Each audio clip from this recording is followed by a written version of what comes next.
Assalamualaikum warahmatullahi wabarakatuh. Selamat pagi Bapak Ibu kawan pajak yang kami hormati.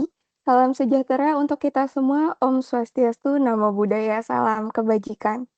Apa kabarnya Bapak Ibu?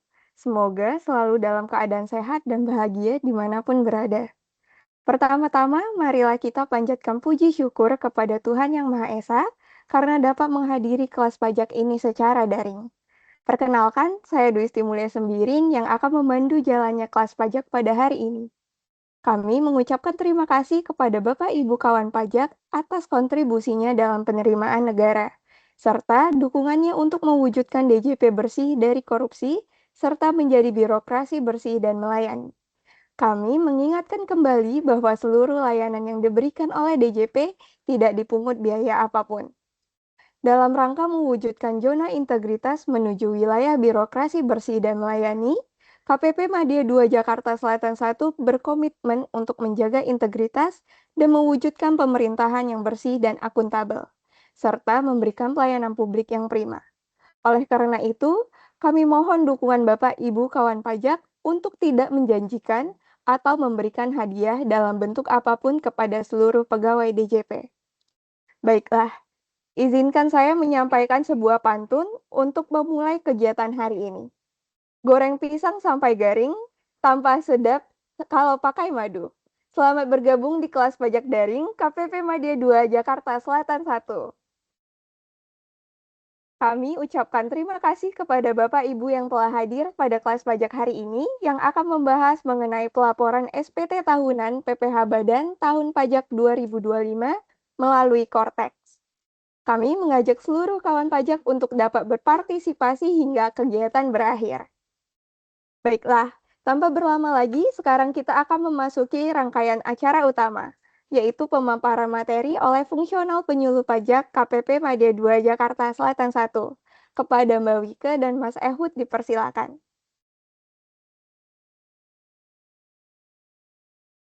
Baik, terima kasih Mbak Siti. Selamat pagi Bapak dan Ibu semuanya. Apakah suara saya sudah terdengar dengan jelas? Dengar, Mbak? Oke, yang lain mungkin?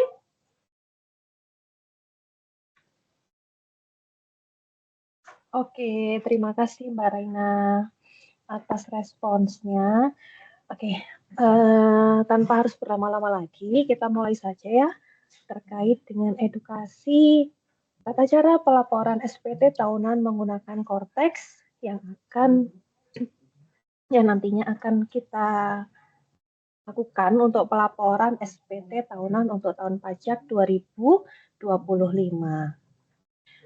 Mungkin sebelum masuk ke materi terkait dengan tata cara pelaporan SPT tahunan melalui Cortex, saya sedikit mengingatkan kembali ya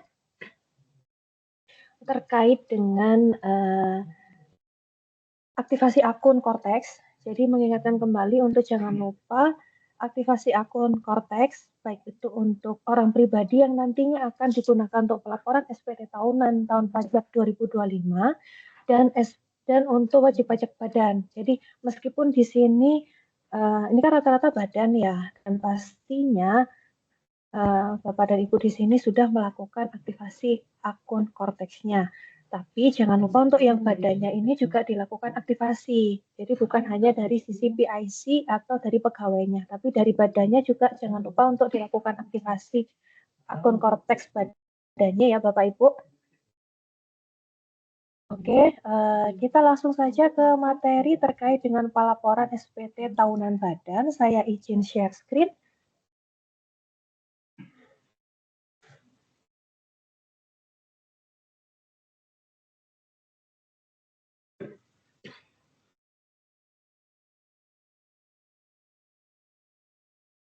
Ya, apakah materi yang saya tampilkan sudah nampak di layar Bapak dan Ibu?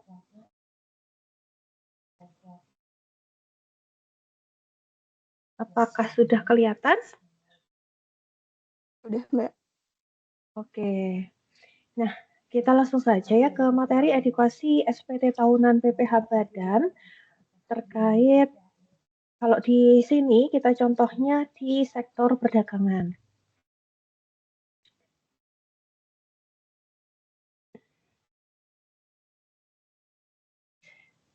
Ada beberapa perubahan yang ada di SPT tahunan PPH Badan di Cortex dibandingkan dengan yang legacy atau yang selama ini kita lakukan di DJP online melalui e-form.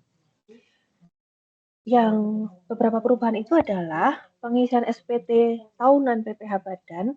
Kalau dulu kan kita ngisinya dari belakang ya, dari lampiran 5, daftar susunan pengurus, pemegang saham, kemudian lampiran 4 sampai dengan lampiran induk. Nah, di Cortex yang membedakan adalah untuk saat ini kita melakukan pelaporannya dimulai dari induk SPT.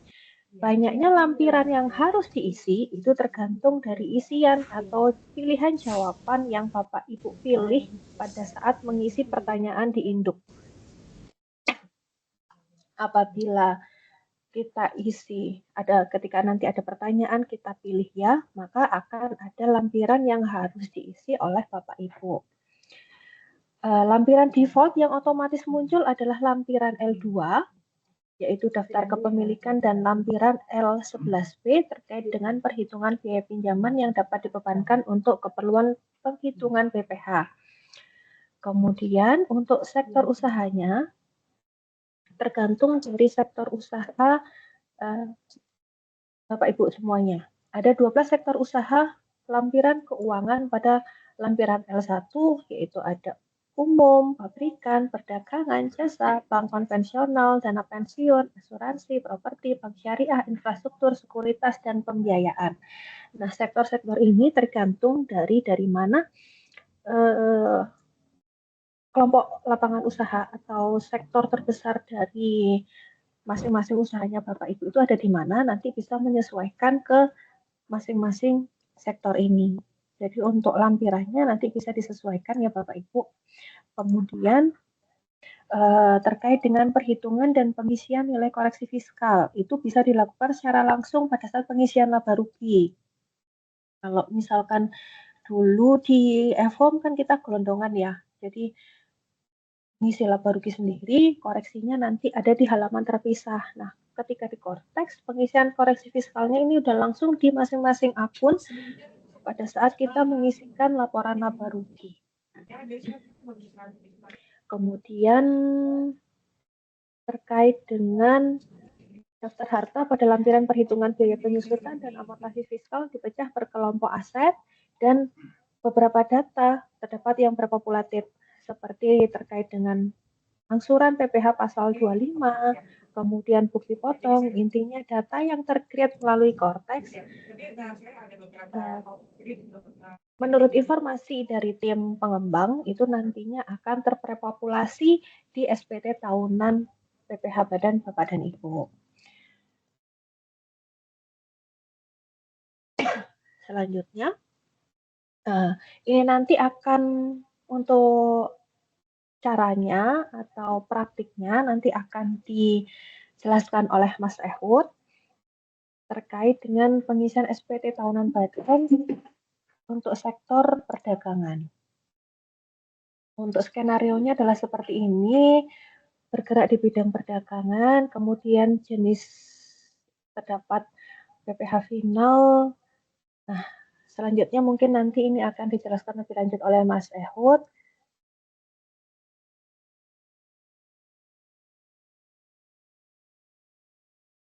Bagaimana caranya kalau kita mau lapor SPT tahunan Badan melalui Cortex? Yang pertama adalah kita masuk dulu ke web cortexdjp.pajak.go.id yang pastinya di sini Bapak dan Ibu udah mungkin hampir tiap hari ya buka web ini. Masuknya sama, kita menggunakan NIK, kemudian kita masukkan password, kemudian kita login. Nah, ketika kita login, jangan lupa untuk melakukan impersonate ke PT yang akan dilakukan pelaporan SPT tahunan PPh Badan. Kemudian kita masuk ke menu SPT, ke surat pemberitahuan. Kemudian kita pilih submenu surat pemberitahuan. Kemudian ketika kita sudah masuk di submenu surat pemberitahuan, kita pilih klik yang buat konsep SPT. Kemudian kita pilih PPh Badan. Kemudian kita klik lanjut, kita masukkan SPT bagian tahun pajak.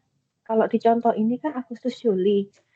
Kalau ini tergantung periode pembukuan Bapak dan Ibu. Kalau misalkan Januari Desember, harusnya nanti di situ akan muncul tahun Januari sampai Desember 2025. Kemudian SPT tahunan, kita pilih, kemudian kita klik lanjut, kemudian model SPT-nya adalah SPT normal karena belum pernah melaporkan SPT di tahun pajak 2025, jadi kita pilih normal.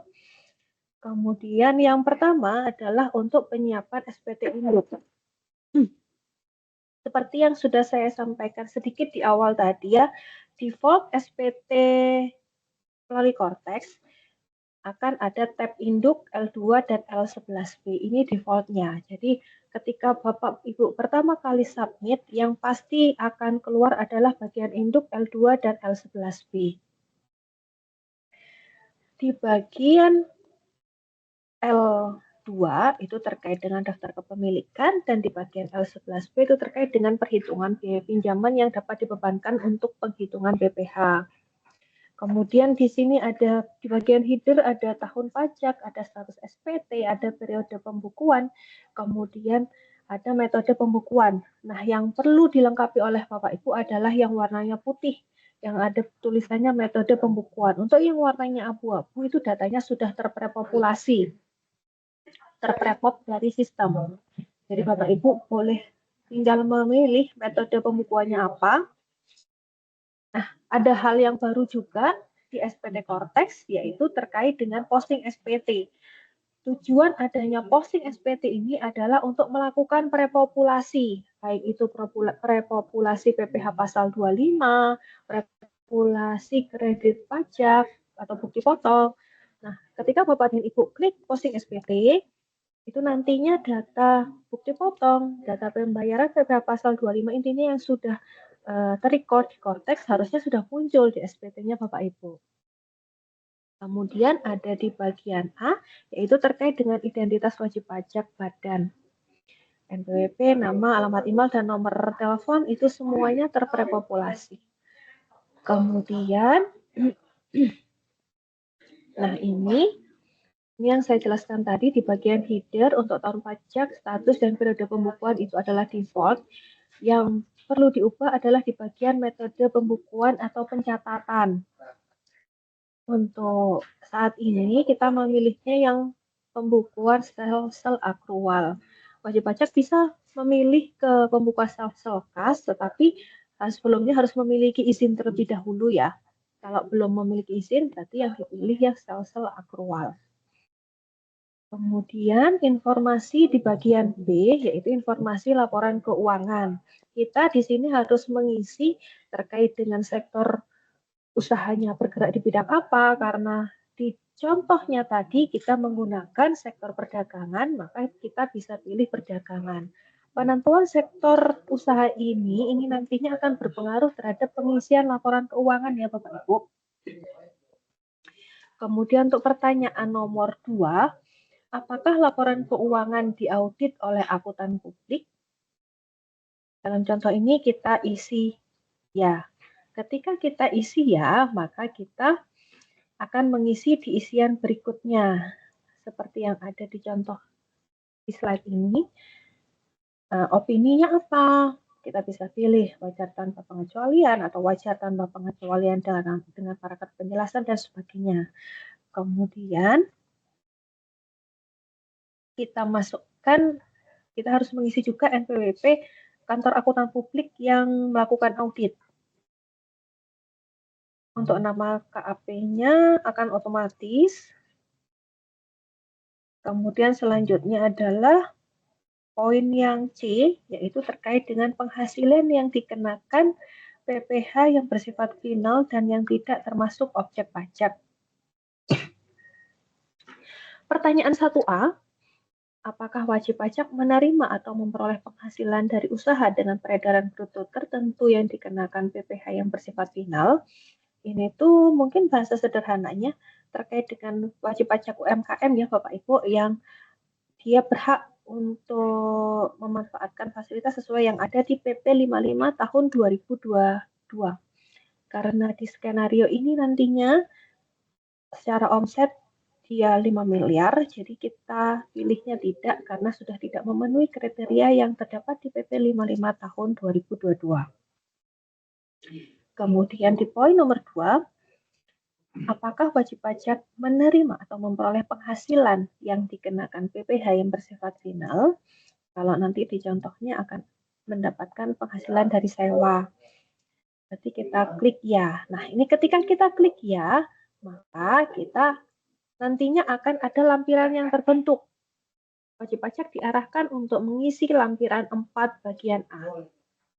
Kemudian, apakah wajib pajak menerima atau memperoleh penghasilan yang tidak termasuk objek pajak? Kita pilih ya. Maka akan terbentuk lampiran baru lagi, maka akan terbentuk jawaban ya, silahkan mengisi lampiran 4 bagian B.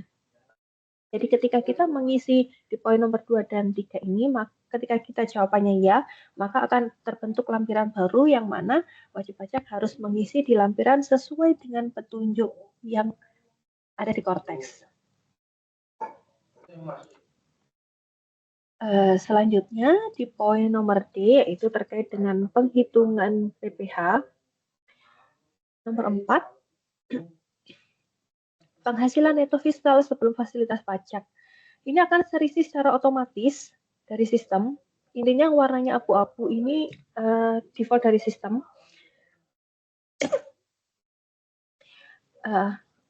Penghasilan neto fiskal sebelum fasilitas pajak ini akan terisi secara otomatis sesuai dengan lampiran 1 di L1 huruf C. Kemudian, apakah wajib pajak memperoleh fasilitas perpajakan dalam rangka penanaman modal berupa pengurangan penghasilan neto? Jika Bapak Ibu memang mendapatkan fasilitas, maka bisa pilih ya. Nantinya akan terbentuk lampiran lain yang harus diisi. Kalau memang tidak ada, karena di contoh ini tidak, maka kita pilih tidak. Kemudian di poin nomor 6, apakah wajib pajak memperoleh fasilitas pengurangan penghasilan bruto untuk kegiatan praktik kerja, pemagangan, dan atau pembelajaran dalam rangka pembinaan? Ketika memang memiliki fasilitas tersebut, kita bisa pilih ya, tapi kalau di contoh ini tidak, jadi kita pilih tidak. Kemudian poin nomor 7, penghasilan neto fiskal setelah fasilitas pajak itu akan otomatis merupakan penghitungan dari poin nomor 4 dikurangi poin nomor 5 dan poin nomor 6. Kemudian, apakah di pertanyaan selanjutnya, apakah terdapat kerugian fiskal yang dapat dikompensasikan? Karena di contoh tadi tidak ada, berarti kita pilih tidak. Kemudian poin nomor 9, penghasilan kena pajak ini akan otomatis merupakan hasil pengurangan poin nomor 7 dikurangi dengan poin nomor 8. Poin nomor 10, apakah wajib pajak memperoleh fasilitas pengurangan penghasilan bruto untuk kegiatan penelitian dan pengembangan tertentu? Ketika memang memiliki fasilitas tersebut, maka dipilih ya. Tapi karena ini tidak ada, maka kita pilih tidak. Selanjutnya, kita masuk di poin nomor 11, yaitu terkait dengan tarif pajak. Tarif pajak ini nanti wajib pajak bisa memilih menggunakan tarif pasal 17, 31E, 17 ayat 2B atau tarif pajak lainnya. Kemudian untuk perhitungan PPh terutang akan terhitung secara otomatis dari sistem sesuai dengan pilihan tarif yang kita pilih di poin nomor 11. Selanjutnya di poin nomor E, terkait dengan pengurang PPh terutang. Pertanyaan nomor 13, apakah terdapat kredit pajak yang dibayarkan di luar negeri dan atau dipotong atau dipungut oleh pihak lain? Anggapannya ini nanti akan ada kredit pajak ya Bapak Ibu, maka kita pilih ya. Ketika kita pilih ya, maka akan ada notif. Silahkan mengisi lampiran 3. Jadi wajib pajak intinya setiap jawaban dari pertanyaan yang kita pilih ini akan berpengaruh terhadap banyaknya lampiran yang akan kita isi pada saat pengisian laporan SPT tahunan BPH Badan. Kemudian untuk pertanyaan nomor 14, angsuran PPh pasal 25. Nah, Kalau dulu di e-form, kan kita isi manual ya, berapa jumlah setoran PPh Pasal 25 yang kita bayarkan. Nah, di Cortex, ini terkait dengan angsuran PPh Pasal 25, dia akan terpopulasi. Ketika memang pembayarannya sudah masuk di buku besar, di ledger, pembayarannya sudah sesuai, sudah masuk di buku besar, maka pembayaran itu akan terpopulasi secara otomatis di poin nomor 14. Jadi Bapak Ibu tidak perlu melakukan penjumlahan, tidak bisa mengisi manual terkait angka yang terkait dengan angsuran PPh Pasal 25. Di poin nomor 15, surat tagihan pajak PPh Pasal 25, yang ini bisa kita isi manual ketika memang atas angsuran PPh Pasal 25 tersebut sudah diterbitkan surat tagihan pajak dan sudah dibayarkan, maka bisa diisi di poin nomor 15. Tapi yang diinputkan hanya pokoknya aja. Kemudian poin nomor 16, apakah wajib pajak memperoleh fasilitas pengurang PPh badan? Dalam skenario ini kita pilih tidak. Selanjutnya, untuk penghitungan PPh kurang dan lebih bayar. Untuk penghitungan PPh kurang lebih bayar, ini akan otomatis. PPh kurang lebih bayar ini akan otomatis terhitung dari hasil pengurangan pada poin nomor 12 dikurangi 13, 14, 15, dan 16. Kemudian untuk pertanyaan nomor 17, apakah terdapat surat keputusan persetujuan pengangsuran atau penundaan pembayaran pajak? Apabila memang terdapat surat keputusan tersebut, berarti kita pilih ya, karena di sini tidak, berarti ya kita klik tidak. Kemudian nomor 17C, PPh yang masih harus dibayar, itu juga otomatis, itu merupakan hasil pengurangan pada poin 17A dikurangi poin 17B. Nah, itu kalau misalkan nantinya SPT normal, berarti nanti yang keluar PPh kurang lebih bayarnya di poin nomor 17C. Nah, kalau misalkan nantinya melakukan pembetulan, berarti nantinya masuk di poin yang di 18A, PPh yang kurang atau lebih bayar pada SPT yang dibetulkan. Diisi apabila wajib pajak melakukan pembetulan atas SPT yang sebelumnya telah dilaporkan. Kemudian poin nomor PPh yang kurang atau lebih bayar karena pembetulan itu otomatis terhitung dari hasil pengurangan pada poin 17A dikurangi poin 18A.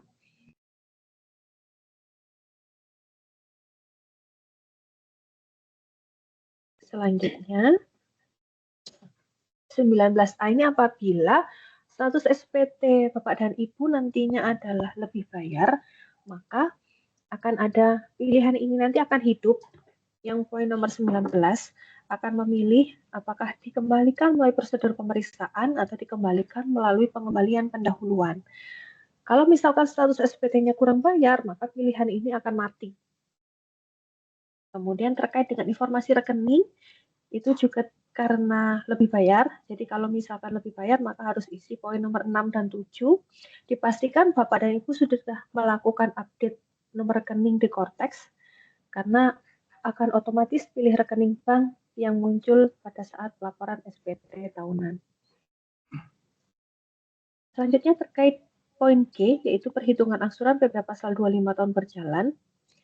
Apakah wajib pajak merupakan wajib pajak tertentu yang harus menyampaikan laporan penghitungan angsuran PPh Pasal 25? Kita pilih tidak. Nah, wajib pajak tertentu yang harus menyampaikan laporan penghitungan angsuran PPh Pasal 25 itu siapa aja? Itu termasuk WP Bank, BUMN, BUMD, WP Masuk Bursa. Karena ini perusahaan perdagangan biasa, maka kita pilih tidak. Ketika kita pilih tidak, maka wajib pajak, kalau tadi kan misalkan kita pilih ya, kita akan mengisi lampiran. Nah, beda dengan yang angsuran PPh Pasal 25. Ketika kita pilih tidak, maka kita wajib mengisi lampiran 6 terkait dengan angsuran PPh tahun pajak berjalan.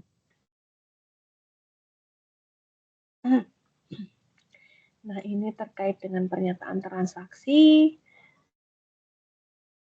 Misalkan terkait dengan apakah terdapat transaksi yang dipengaruhi hubungan istimewa atau transaksi dengan pihak yang merupakan penduduk tax haven country, kita pilih tidak. Kemudian apakah wajib pajak berkenan menyampaikan dokumen penentuan harga transfer, kita pilih tidak. Kondisi-kondisi ini tergantung dari masing-masing wajib pajak ya. Apabila kita pilih ya, maka akan ada lampiran baru yang harus kita isi sesuai dengan isian wajib pajak. Kalau dalam contoh ini, karena tadi ada biaya penyusutan dan atau amortisasi fiskal, maka kita pilih ya. Maka nanti akan ada lampiran khusus yang harus kita isi terkait dengan pengisian biaya penyusutan dan amortisasi fiskal.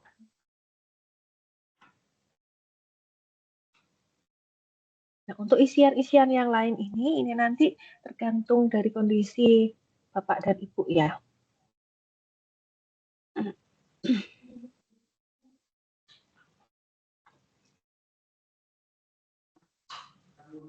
Hal ini juga masih sama, tergantung kondisi wajib pajak.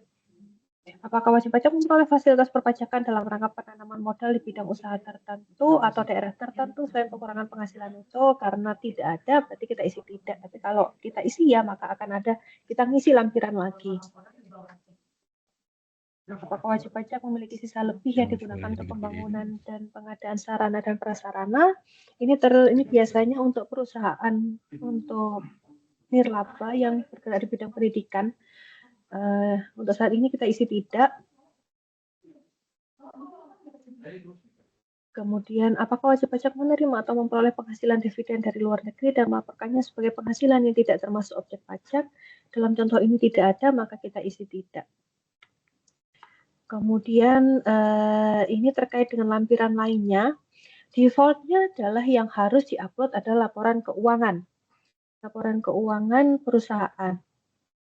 Sama lah ya kayak e-form. Yang terbintang, yang memang harus diupload adalah laporan keuangan wajib pajak. Kita klik pilih, kemudian kita pilih filenya, kemudian klik open, dan jangan lupa untuk klik unggah. Nah, untuk yang lampiran-lampiran lainnya, ini tergantung dari kondisi masing-masing perusahaan. Karena ini tadi contohnya adalah perusahaannya yang dilakukan audit, maka lampiran keuangan atau laporan keuangan yang telah diaudit itu ada tanda bintang, artinya kita harus menguploadnya. Kemudian untuk file-file yang lain, lampiran yang lain, itu tergantung dari kondisi masing-masing wajib pajak. Misalnya kayak laporan keuangan konsolidasi, itu misalkan untuk wajib pajak grup, kalau memang grup kan memang harus melampirkan laporan keuangan tersebut ya, maka kita harus upload. Tapi kalau nggak ada ya, berarti nggak usah di-upload. Kemudian opini auditnya, ketika kita memilih laporan keuangannya diaudit, berarti wajib dilampirkan opini auditnya, meskipun di sini tandanya tidak bintang-bintang, tapi kita tetap harus mengupload opini audit tersebut. Opini audit wajib dilampirkan bagi wajib pajak badan yang menyatakan laporan keuangannya diaudit oleh akuntan publik. Nah, untuk file-file yang lain, ini tergantung dari kondisi masing-masing wajib pajak. Kita lanjut saja. Nah, ini adalah bagian terakhir. Bagian terakhir di form induk ada pernyataan. Kita centang, kemudian kita isi jabatannya, kemudian kita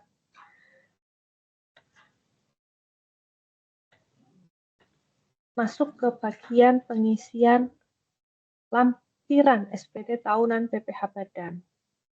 Kalau tadi defaultnya kan hanya ada induk, L2 sama L11B. Karena tadi kan kita sudah pilih ya tidak yang akan mempengaruhi jumlah lampiran.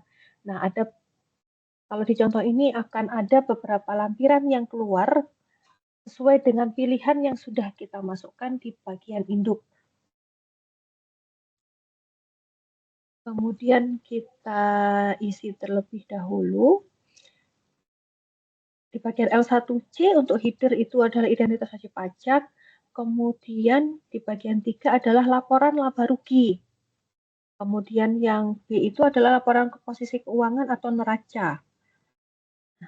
Bagaimana cara pengisian laba ruginya? Kalau dulu, misalkan kita mau isi laporan laba rugi itu kan nggak ada rekonsiliasi fiskalnya ya. Nah, kalau sekarang di Cortex, itu akan otomatis kita memasukkan koreksi fiskal positif negatifnya, kemudian apakah terkait dengan penghasilan tersebut tidak termasuk objek pajak atau sudah dikenakan PPh final, itu udah langsung kita masukkan pada saat kita mengisi angka-angka yang ada di laporan laba rugi.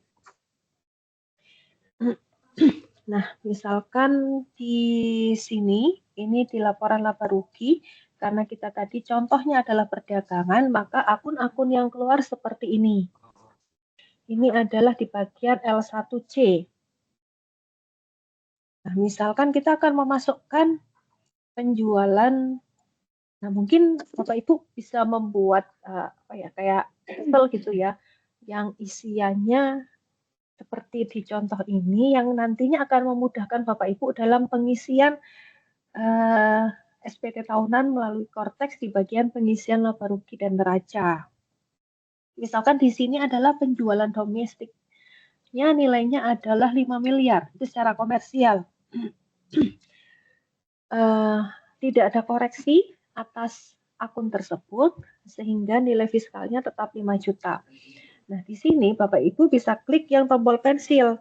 Ketika klik tombol pensil, maka akan keluar secara detail seperti tampilannya di bawah itu, nilai komersialnya berapa, apakah itu atas penghasilan tersebut ada yang bagian bukan termasuk objek pajak, terdapat bagian yang dikenakan PPh final, terdapat koreksi, nanti Bapak Ibu bisa langsung mengisi di situ secara detail.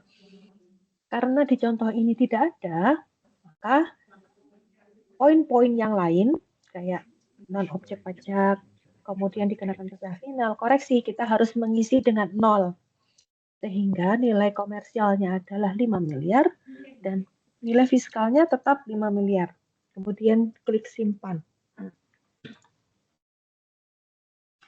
Kemudian kita lanjut ke pengisian-pengisian yang lain. Misalkan untuk akun beban denda dan bunga pajak penghasilan.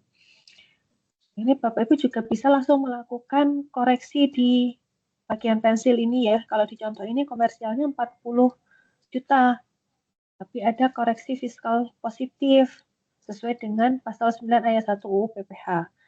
Sehingga tinggal kita masukkan saja nilai komersial berapa, nilai penyesuaian fiskal positif berapa, sehingga nilai fiskalnya 0. Nah, nanti kode penyesuaian fiskalnya juga Bapak Ibu masukkan di situ. Jadi, ini merupakan salah satu yang membedakan pengisian laporan laba rugi di Cortex dengan yang legacy di eForm. Karena kalau dulu kan kita tidak diwajibkan untuk mengisi secara detail seperti ini ya.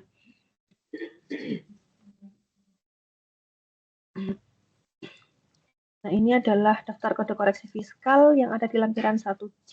Nanti Bapak Ibu bisalah menyesuaikan saja sesuai dengan kondisi masing-masing wajib pajak. Nah, kita isi, misalkan tadi contohnya kita isi sesuai dengan laporan keuangan Bapak Ibu, sesuai dengan koreksi-koreksinya. Ketika sudah selesai untuk pengisian laporan laba ruginya, kita lanjut ke pengisian laporan posisi keuangan atau neraca. Ini sama, kita masukkan sesuai dengan akun-akun yang ada di perusahaan Bapak Ibu. Misalkan di sini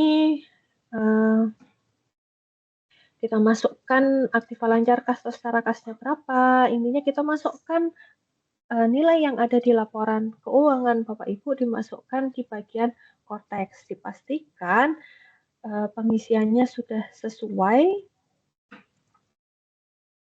Kalau memang sudah diisi semuanya, dipastikan jumlah aset dan jumlah liabilitas dan ekuitasnya itu sudah sesuai, sudah sama.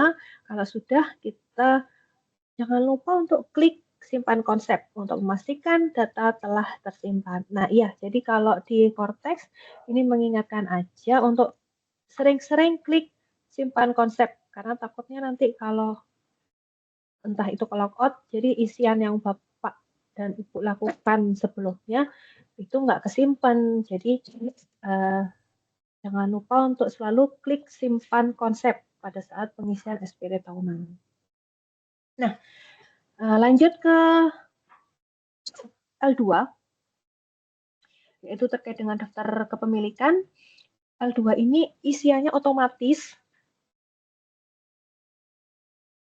Yang di-header ini adalah identitas wajib pajak, kemudian yang bagian A adalah daftar pemegang saham, B adalah daftar penyertaan modal dan atau piutang pada perusahaan afiliasi.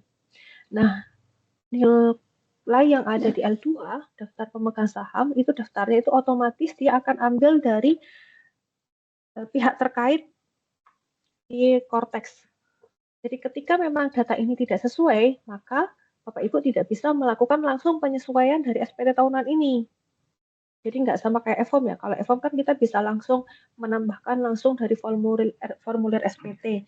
Nah, kalau di Cortex enggak. Jadi kalau misalkan ternyata nantinya data yang muncul di L2-nya Bapak Ibu itu tidak sama, berarti nggak sesuai dengan keadaan yang sebenarnya, berarti yang harus diubah adalah bagian pihak terkait yang ada di Cortex Bapak Ibu. Jadi nanti bisa dilakukan perubahan data di menu informasi umum, kemudian pihak terkait.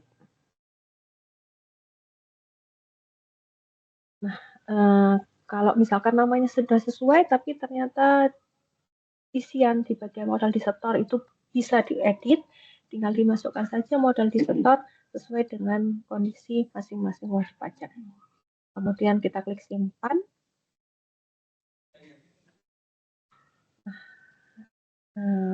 Lanjut, kita masuk di lampiran L3. Karena kita tadi mengisi ya pada pertanyaan di induk bagian apakah terdapat kredit pajak yang dibayarkan di luar negeri dan atau dipotong atau dipungut oleh pihak lain, maka akan muncul lampiran L3. Kemudian poin nomor 2 ini default, poin nomor 3 adalah penghasilan dari luar negeri, bagian nomor 4 adalah PPh yang dipotong atau dipungut pihak lain. Nah, PPh yang dipotong atau dipungut pihak lain itu nanti akan terprepopulasi ya.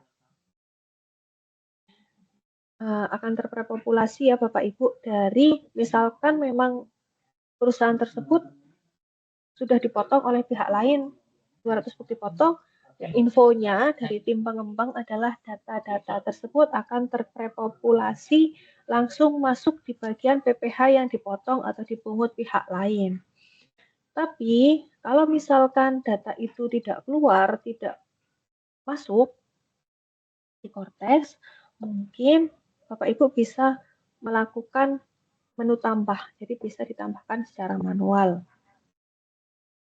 Tapi defaultnya adalah harusnya daftar kredit pajak itu sudah keluar secara otomatis di bagian B, di bagian L3 poin B.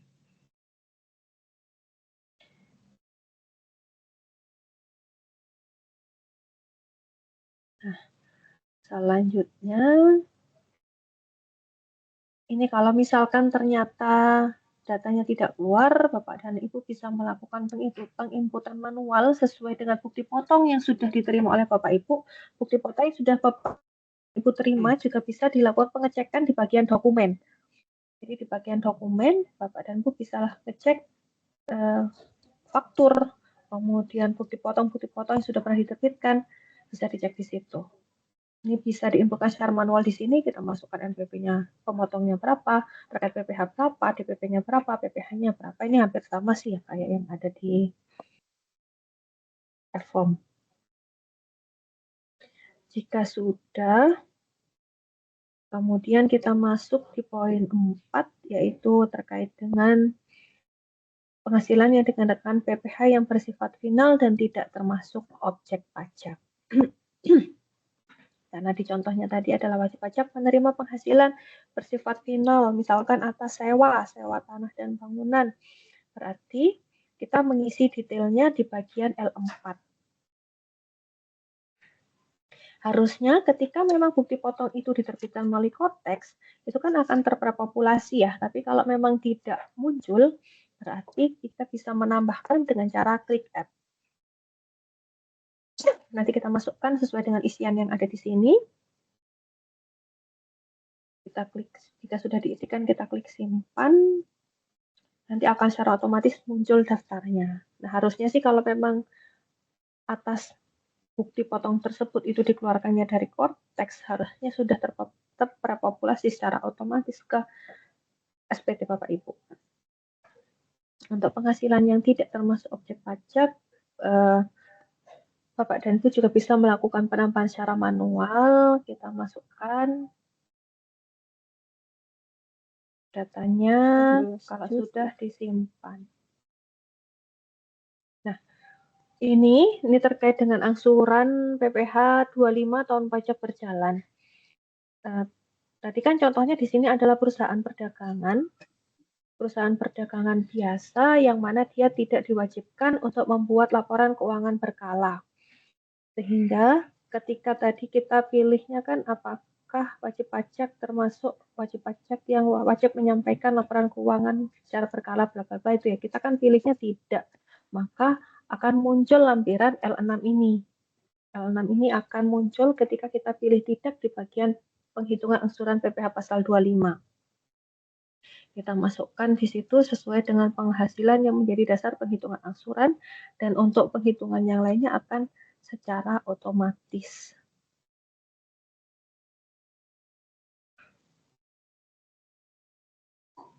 Nah, ini apabila wajib pajak mengisi terkait dengan penghitungan pengurangan tarif PPh badan, tadi kan tarif menggunakan pasal 31, pilihnya menggunakan pasal 31E ya. Jadi wajib pajak harus mengisi jumlah peredaran brutonya berapa, untuk yang lain-lainnya akan terisi secara otomatis oleh sistem.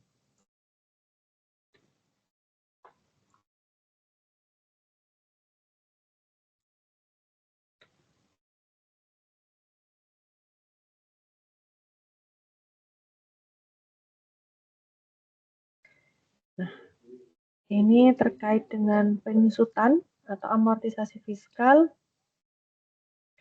Lampiran L9 bagian pertama berisi daftar penyusutan harta terwujud. Kemudian lampiran L9 bagian kedua itu penyusutan bangunan. Kemudian nanti akan, jadi intinya kalau yang di Cortex ini akan disub-subkan apakah dia termasuk harta berwujud, bangunan, harta tidak diwujud, harta tidak berwujud. Jadi udah dipisah-pisah.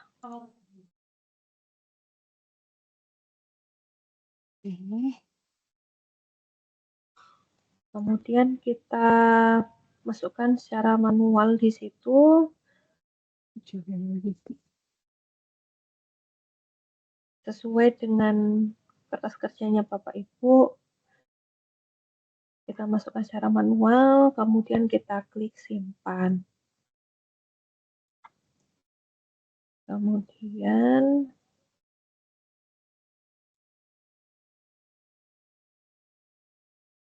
ya intinya semua aset yang dimiliki oleh perusahaan dimasukkan di bagian situ ya, di bagian penyusutan.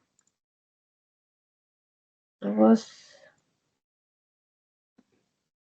nah ini terkait dengan penghitungan biaya pinjaman yang dapat dibebankan untuk keperluan penghitungan pajak.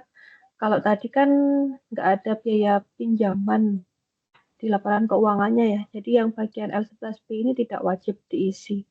Tapi kalau misalkan ada, berarti bagian L11B ini wajib diisi.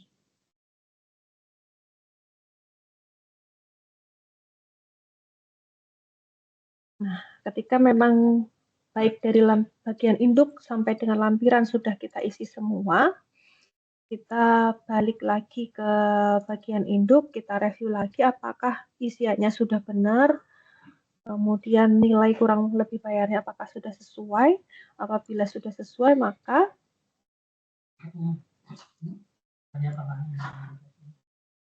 bisa kita klik bayar dan lapor. Ini kita review apakah memang penghitungannya itu sudah sesuai. Nilai-nilai yang kita isikan dari lampiran-lampiran tadi kan harusnya ke prepop di bagian induk ya. Jadi memastikan nilai yang sudah kita isi di bagian lampiran itu memang sudah masuk dan nilainya benar di bagian induk. Ini kita review dulu nilai PPh terutangnya sesuai atau enggak, kemudian kredit pajaknya bagaimana. Nah, nilai PPh kurang bayarnya ini sudah sesuai atau tidak. Apabila sudah sesuai, maka kita masuk di bagian lampiran, kita upload laporan keuangannya, kemudian kita klik, kita isi jabatannya, kita klik bayar dan lapor. Nah, ketika kita klik bayar dan lapor, maka akan ada dialog box terkait dengan pemberitahuan untuk memastikan aja. Untuk pemberitahuan terkait beberapa kondisi yang harus dipastikan, antara lain terkait dengan status pemeriksaan, kesesuaian nilai total penghasilan yang dikenakan PPh final dan penghasilan non objek pajak, dan penyampaian CPCR bagi wajib pajak yang berkewajiban menyampaikan pelaporan CPCR. Kemudian akan ada dialog box terkait dengan tax deposit apabila memang wajib pajak apabila memang sebelumnya sudah ada perpanjangan. Nah, kalau perpanjangan itu kan bayarnya menggunakan deposit tapi yang tahunan ya 411, 618, 200. Maka akan masuk di bagian deposit. Nah, kalau memang wajib pajak punya deposit, maka akan ada pertanyaan seperti yang muncul di layar ya. Kalau memang tidak ada deposit, berarti tidak akan muncul pertanyaan tersebut.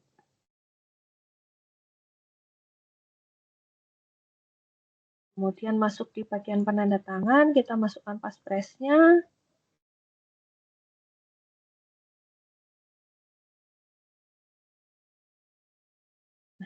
Ini misalkan kita nggak punya deposit, jadi pilih, nanti akan keluar kode billingnya. Atas kode billing ini sama seperti SPT pada umumnya, kita lakukan pembayaran. Kemudian ketika sudah dibayarkan, maka secara otomatis atas SPT tersebut pindah di bagian SPT dilaporkan. Nah, wajib pajak bisa mengunduh yang dapat diunduh dari formulir SPT tersebut adalah hanya bagian induk. Apabila wajib pajak ingin melihat isiannya kembali, hanya bisa melalui tombol mata, jadi hanya bisa di view. Tapi kalau untuk mencetak, hanya bisa mencetak bagian induknya saja. Ini adalah contoh tampilan BPE yang sebelah kiri. Untuk yang sebelah kanan itu adalah contoh tampilan PDF atas SPT induk SPT tahunan. Materi dari saya cukup sampai di sini. Untuk selanjutnya adalah praktik yang nantinya akan dilakukan oleh Mas Ehud. Jadi mungkin untuk saat ini kan karena mungkin terkait pelaporan SPT tahunan ini menunya masih belum ada di Kortex Bapak Ibu. Jadi tujuan edukasi kita kali ini hanya familiarisasi Bapak Ibu semuanya, gimana sih nantinya cara laporan SPT tahunan menggunakan Kortex itu. Jadi pada saat nantinya memang menunya sudah terbuka, Bapak Ibu udah familiar nih, oh cara nginputnya seperti ini gitu. Oke, mungkin dari saya cukup sekian. Selanjutnya, Mas Ehud, kita silakan. Baik, terima kasih Bapak-Ibu sekalian. Izin melanjutkan apa yang sudah disampaikan oleh Mbak Wike tadi. Apakah suara saya sudah cukup terdengar jelas?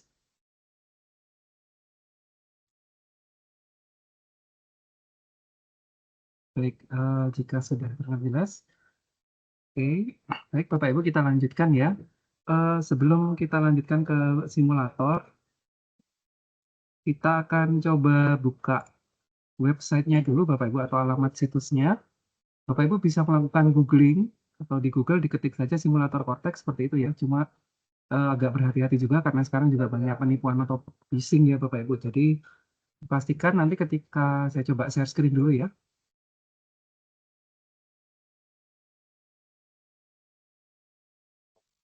Sudah terlihat ya Bapak Ibu ya untuk screen-nya.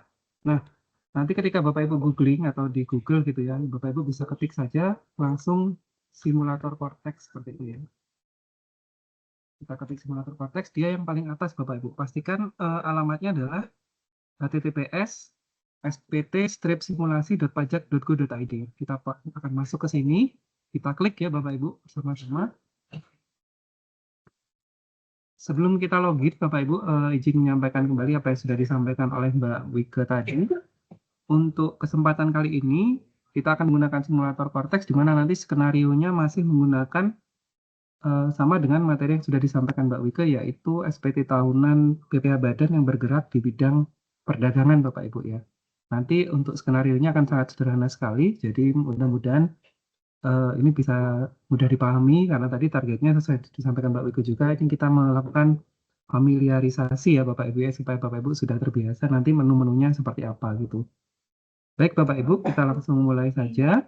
Nah, ini sudah terbuka halamannya. Kita langsung bisa login Bapak Ibu menggunakan NIK ya Bapak Ibu. Menggunakan NIK Bapak Ibu masing-masing, jadi tidak perlu NIK PIC-nya yang sekarang terdaftar Bapak Ibu. Bapak Ibu sebagai peserta bisa langsung mengakses dengan NIK masing-masing, karena nanti WP kita lakukan untuk simulasi kali ini juga merupakan WP badan dummy ya, atau yang sifatnya memang digunakan untuk pelatihan seperti itu atau simulator. Silakan Bapak Ibu entry NIK-nya masing-masing seperti itu ya. Lalu kemudian untuk password ya, passwordnya klik gambar tanda tanya di sebelah ke atas sandi itu, sudah disediakan passwordnya adalah pajak tumbuh Indonesia tangguh ini, bisa di copy seperti itu. Lalu kita akan langsung login Bapak Ibu.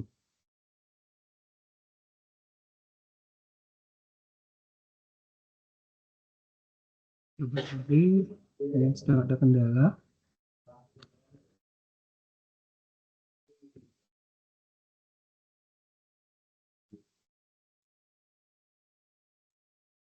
Nah, jika Bapak Ibu berhasil login, maka akan muncul laman seperti ini ya Bapak Ibu. Di sana akan muncul informasi awal bahwa ini merupakan pembelajaran pengisian SPT tahunan PPA Badan dan orang pribadi ya. Jadi untuk kesempatan ini kita akan belajar yang PPA Badan.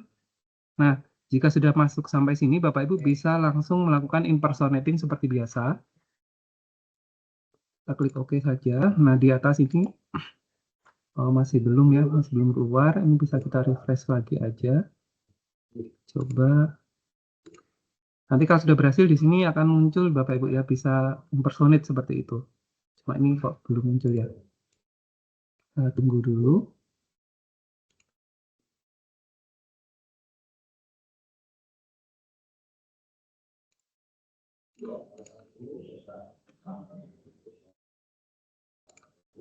Karena ada kendala, coba saya login ulang Bapak Ibu.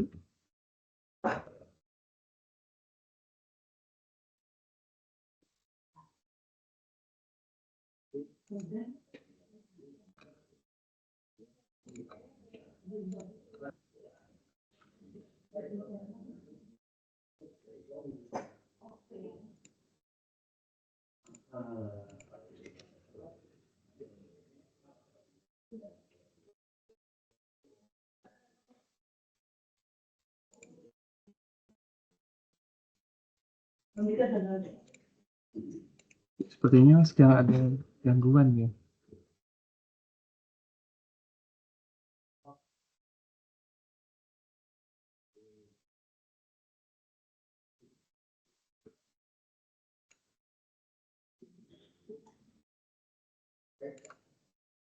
Apakah Bapak Ibu sekalian ada yang sudah berhasil login Bapak Ibu? Ini di saya sepertinya masih belum berhasil.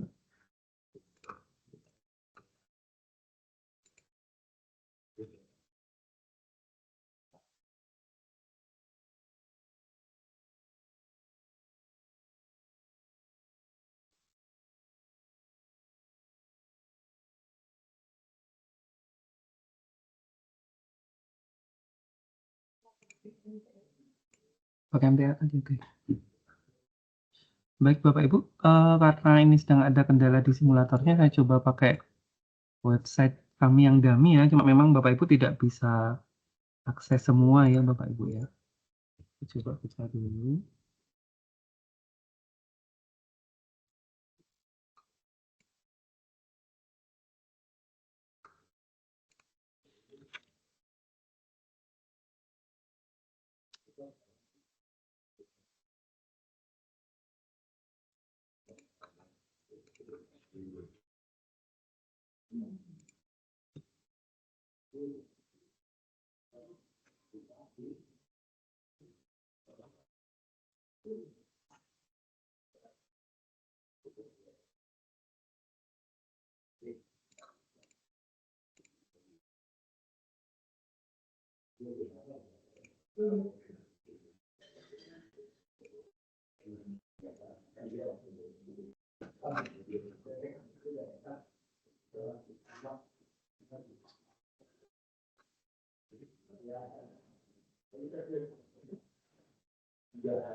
Baik, Bapak Ibu, mohon maaf karena ada kendala di simulatornya. Jadi untuk kesempatan kali ini kita tidak pakai simulator ya Bapak Ibu ya.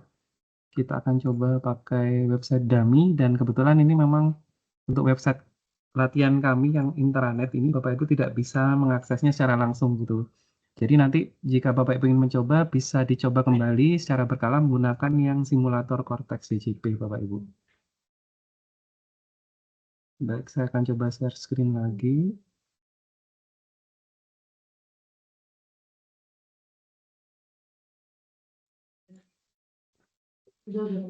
Nah, ini Bapak Ibu, kita langsung masuk ke menu SPT ya Bapak Ibu ya. Kita bisa masuk ke menu SPT. Ini asumsinya kita sudah melakukan impersonate ya Bapak Ibu. Jadi kita sudah masuk ke akun badan kita atau perusahaan kita, kemudian kita masuk ke menu SPT atau surat pemberitahuan. Nah, kemudian Bapak Ibu untuk membuat SPT itu Bapak Ibu bisa melakukan klik buat konsep SPT seperti biasa ketika Bapak Ibu melakukan pelaporan baik BPN maupun SPT masa lainnya ya Bapak Ibu. Kita klik SPT, kemudian kita pilih untuk SPT tahunan ya, ada pilihan PPh badan, kita klik lanjut, SPT tahunan, kita pilih tahunnya, kebetulan ini tahun bukunya masih yang Agustus Juli ya, jika nanti Bapak Ibu menggunakan tahun buku yang Januari Desember otomatis nanti akan menyesuaikan Bapak Ibu. Kemudian kita pilih jenis SPT-nya normal dan klik buat konsep SPT. Sebagai informasi tambahan Bapak Ibu, jika Bapak Ibu sudah berhasil membuka simulator Cortex-nya untuk SPT tahunan PPh badan ini akan terbuka secara otomatis atau terbentuk secara otomatis Bapak Ibu. Jadi Bapak Ibu bisa langsung melakukan pengisian seperti itu. Karena untuk draftnya nanti akan terbuat secara otomatis Sebagaimana halnya ketika Bapak Ibu membuat SPT masa PPN, seperti itu. Kemudian kita lanjutkan Bapak Ibu dengan mengklik tombol pensil ya, tombol pensil seperti ini. Kemudian Bapak Ibu bisa melakukan posting terlebih dahulu SPT-nya, kita klik posting.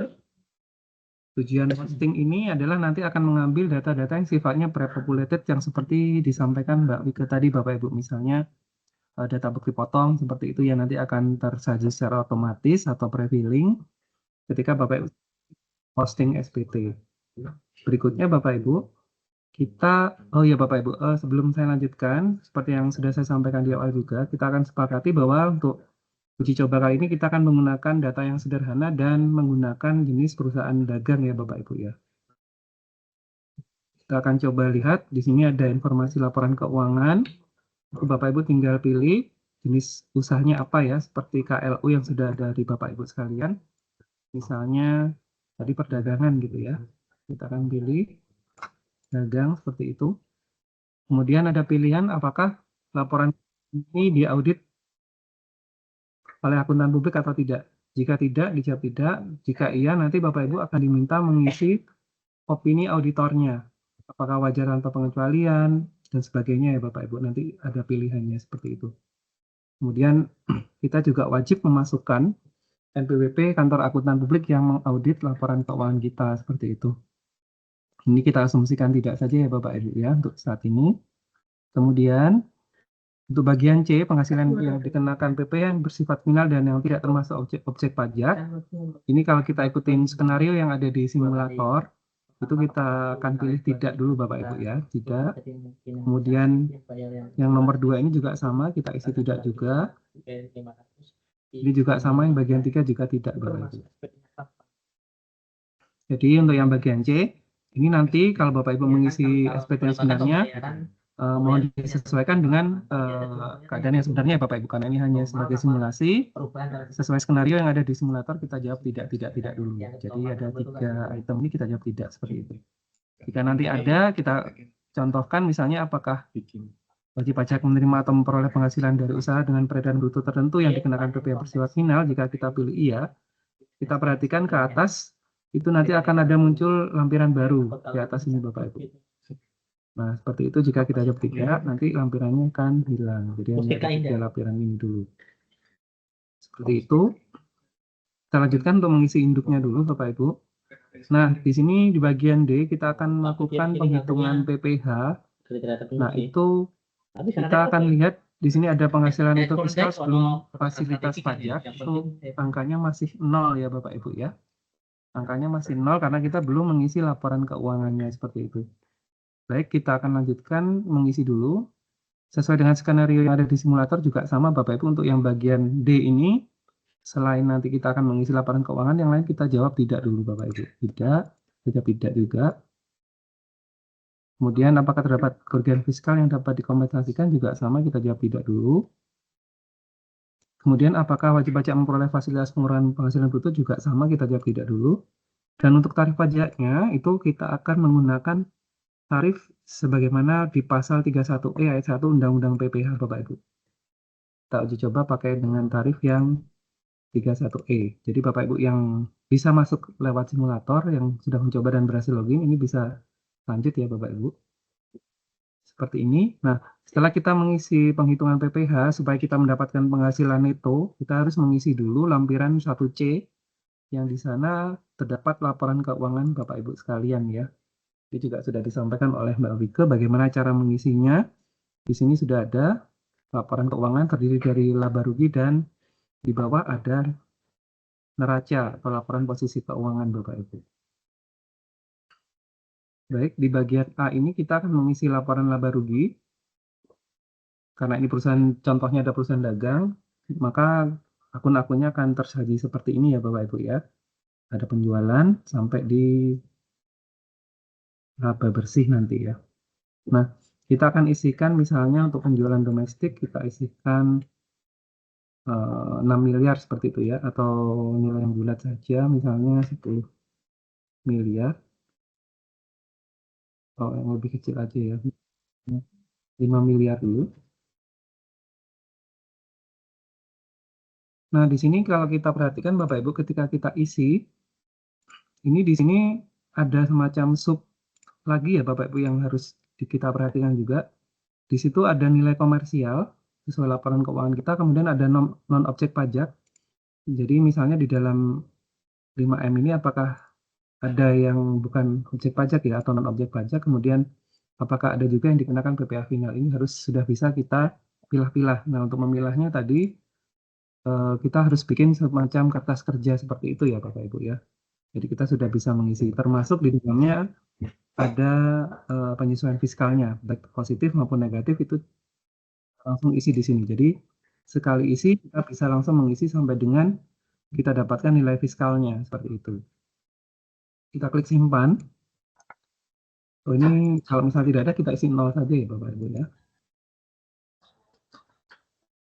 Seperti ini contohnya. Lalu kita klik simpan, maka nilainya akan langsung masuk di bagian atas atau di bagian penjualan seperti ini. Berikutnya kita langsung isi saja di bagian yang beban Bapak Ibu. Nah, untuk beban ini bisa disesuaikan ya, misalnya untuk gaji kita isi 1M misalnya ya untuk gajinya.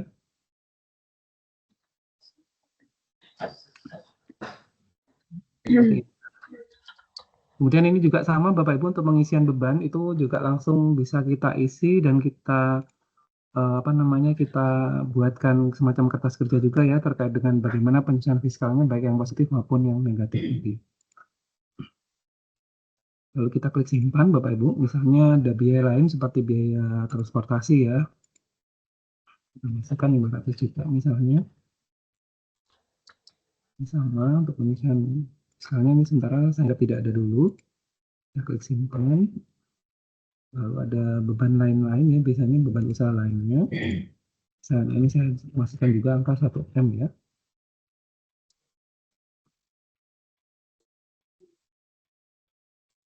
Nah, seperti ini Bapak Ibu, kita mengisi bagian penjualan bersih dan beban usahanya dulu saja. Maka nanti akan kita dapatkan nilai laba rugi sebelum pajaknya yaitu senilai 2,5 miliar rupiah. Demikian Bapak Ibu untuk pengisian laporan laba rugi. Lalu kita akan masuk ke pengisian neraca. Kita masukkan misalnya neracanya ke setara kasnya kita masukkan misalnya ada 2M gitu ya. Kas kita. Lalu kita punya aset. Nah, di sini ini mirip dengan pengisian kalau di SPT tahunan yang sekarang itu formulir khusus itu ya Bapak Ibu yang di 8H6 ya kalau nggak salah ya. Kita bisa ngisi seperti ini biasanya. Cuma ini nanti bedanya adalah kalau yang di e-form dulu itu dia tidak link ke induknya. Kalau ini ketika kita isi ini nanti dia akan masuk ke induk Bapak Ibu. Khususnya yang laba rugi tadi ya. Misalnya kita isikan untuk yang tanah ini 1M gitu ya. Jadi secara total untuk asetnya 3M dan kita masukkan misalnya ada utang 100 juta gitu ya.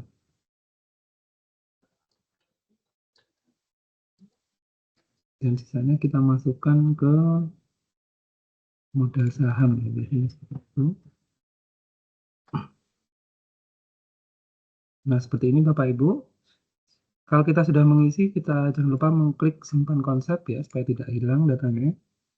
Nah, demikian pengisian untuk yang lampiran 1C untuk neraca dan laba rugi. Nah, di sini sebenarnya Bapak Ibu untuk yang aset ya, misalnya itu sebenarnya ada seperti akumulasi penyusutan ya. Nanti ya, Bapak Ibu bisa menyesuaikan dengan mengisi akumulasi penyusutan ini sesuai dengan yang nanti ada di lampiran berikutnya. Nanti kita akan coba isi.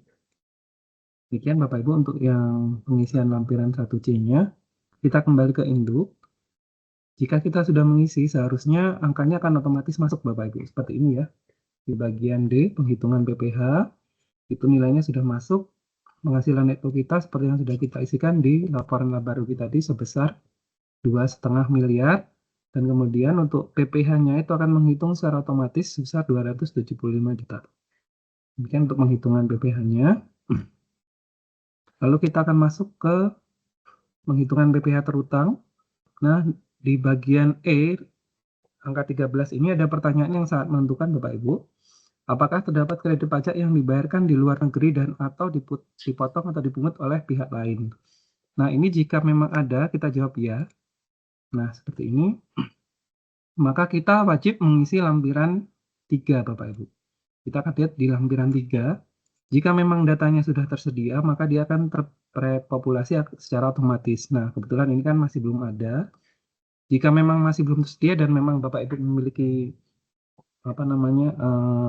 bukti pemotongan dan pemungutan yang valid seperti itu Bapak Ibu bisa mengentry secara manual, itu diklik dengan tombol tambah di sini ya, dari yang dipotong atau dipungut di pihak lain seperti ini. Kita isikan secara manual di sebelah sini Bapak Ibu. Kita masukkan NBP-nya ya, kita coba contohnya kita pakai NBP kami ya.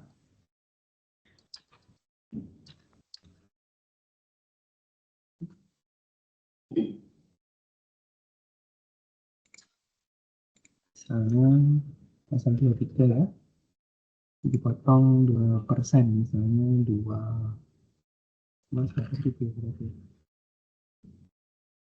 Bukti potongnya kita masukkan ya.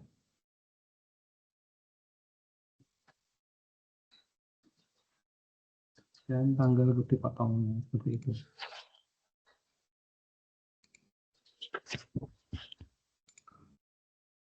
Nah, seperti ini Bapak Ibu contohnya. Kita klik simpan dan dia akan masuk di bagian sini Bapak Ibu. Jadi saya ulang Bapak Ibu, di bagian ini jika memang datanya sudah ada atau sudah tersedia, ketika kita klik posting tadi, maka dia akan muncul secara otomatis. Jika tidak ada, kita bisa entry sendiri sesuai dengan data yang kita punya ya Bapak Ibu, dengan bukti yang valid, kita bisa simpan sendiri di sini. Kita klik simpan konsep. Lalu kita akan kembali lagi Bapak Ibu ke induk.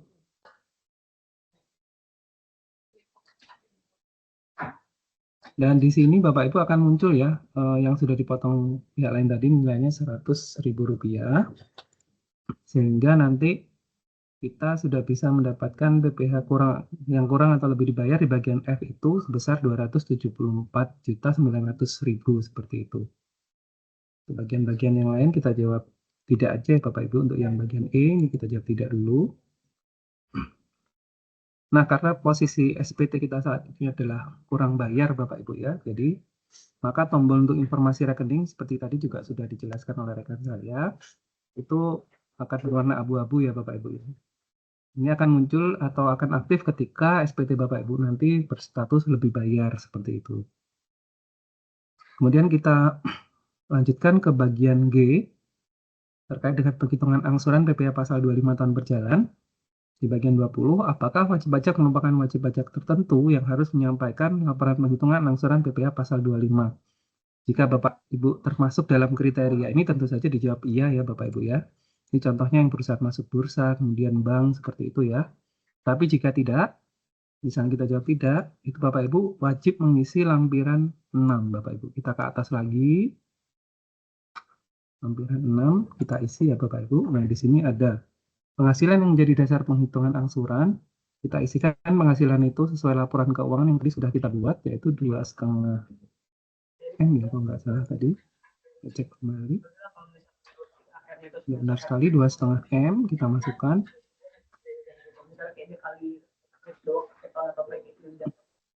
Kemudian PPh terutangnya juga kita ambil dari induk tadi Bapak Ibu.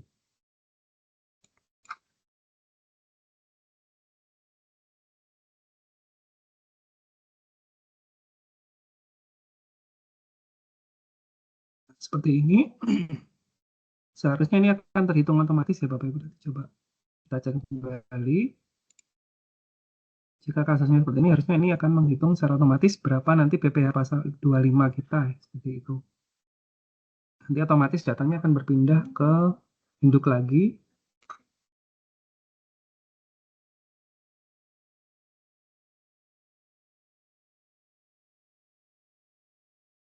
Nah, harusnya dia akan muncul di sini nanti Bapak Ibu. Cuma ini tadi belum terhitung ya, nanti akan otomatis terhitung nanti di sini.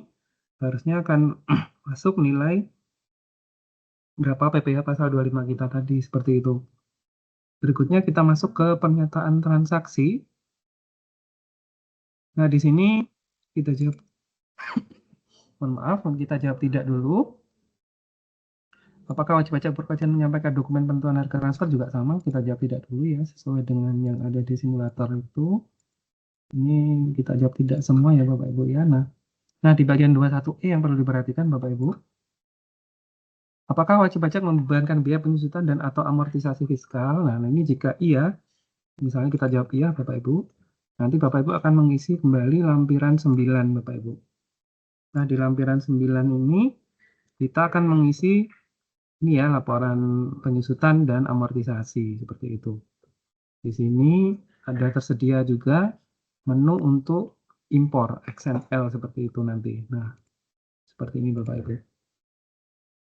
Ini jika kita membebankan biaya penyusutan di laporan keuangan kita Bapak Ibu. Baik, kita lanjutkan kembali ke Indo. Ubah lagi, tidak dulu ya Bapak Ibu ya. Kemudian, apakah wajib pajak membayar biaya entertainment dan seterusnya ini juga sama, kita jawab tidak. Apakah wajib pajak memperoleh fasilitas perpajakan dalam penanaman modal ini juga sama ya, tidak juga. Apakah wajib pajak memiliki sisa lebih yang digunakan untuk pembangunan? Sama, kita jawab tidak. Tadi juga disampaikan oleh Mbak Rika, ini biasanya terkait ini ya, untuk yang sekolah-sekolah itu.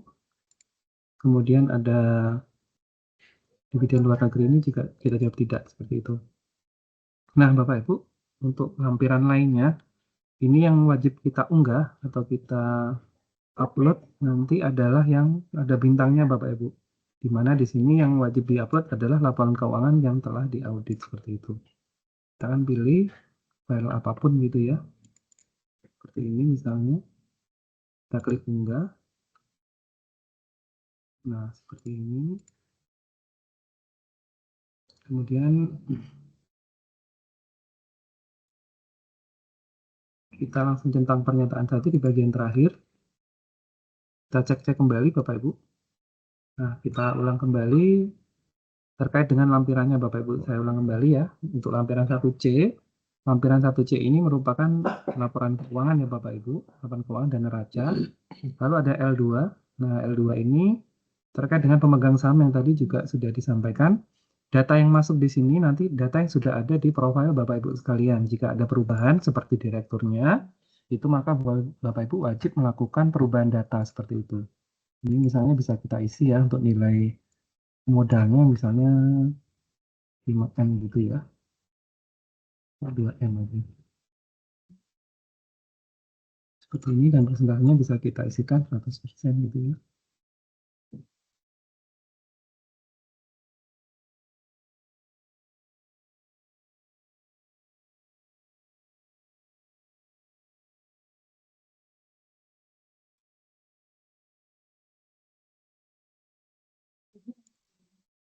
Nah, seperti ini bisa kita isi dulu nanti. Jika sudah, kita klik simpan dulu. Kita akan review kembali di lampiran 3. Nah, ini yang terkait pemotongan-pemungutan oleh pihak lain ya Bapak Ibu. Jadi kalau pre-populated dia akan muncul secara otomatis, jika tidak kita harus mengisi sendiri jika kita punya datanya. Kalau 6 ini digunakan untuk mengisi angsuran PPh 25 ya, ini harusnya terisi otomatis Bapak Ibu. Cuma ini sepertinya belum menghitung ya untuk aplikasinya. Di L8 ini untuk fasilitas, jika ada ya Bapak Ibu ya. Untuk yang pasal 31E tadi ini juga wajib kita isi ya Bapak Ibu karena kita menggunakan yang tarif pasal 31E. Jumlah peredaran bruto kita tadi kita sesuaikan dengan L1C tadi yang sudah kita isi, peredaran bruto kita 5M ya tadi. Isikan seperti ini Bapak Ibu.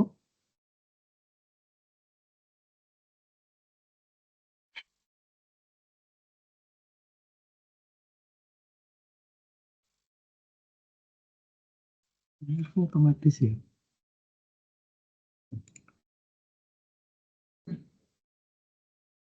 Kita cek kembali mungkin ada isian yang salah. Tadi kita cek kembali.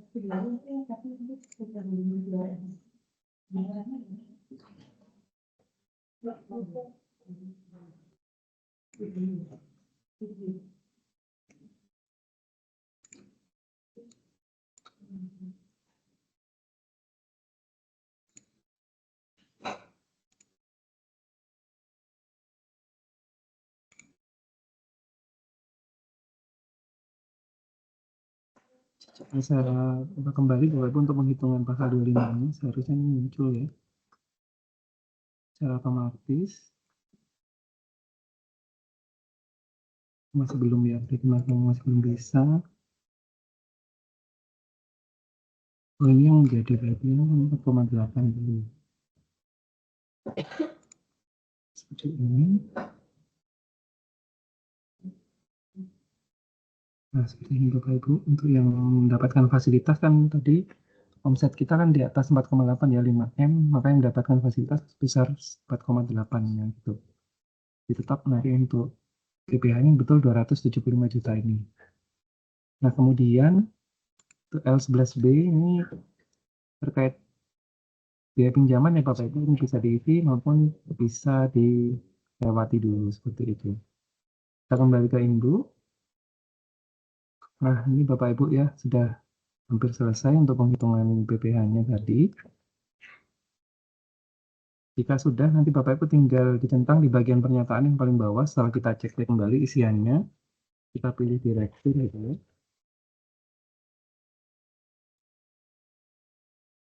Jabatan penandatangannya kita sesuaikan. Lalu kita klik simpan konsep dulu atau langsung bisa dibayar dan lapor. Kita coba. Nah, ini sebenarnya sedang terjadi kendala. Ya, ini mohon maaf untuk yang aplikasi pelatihannya juga masih belum bisa kirim. Jadi jika sudah semua, Bapak Ibu seharusnya tadi bisa langsung klik bayar dan lapor. Atau Bapak Ibu ada yang sudah mencoba melalui simulator, itu jika pengisiannya sudah sesuai dengan skenario, maka bisa nanti langsung mendapatkan bukti tanda terima. Nanti ini simulatornya saya coba kembali ya, siapa tahu sudah bisa.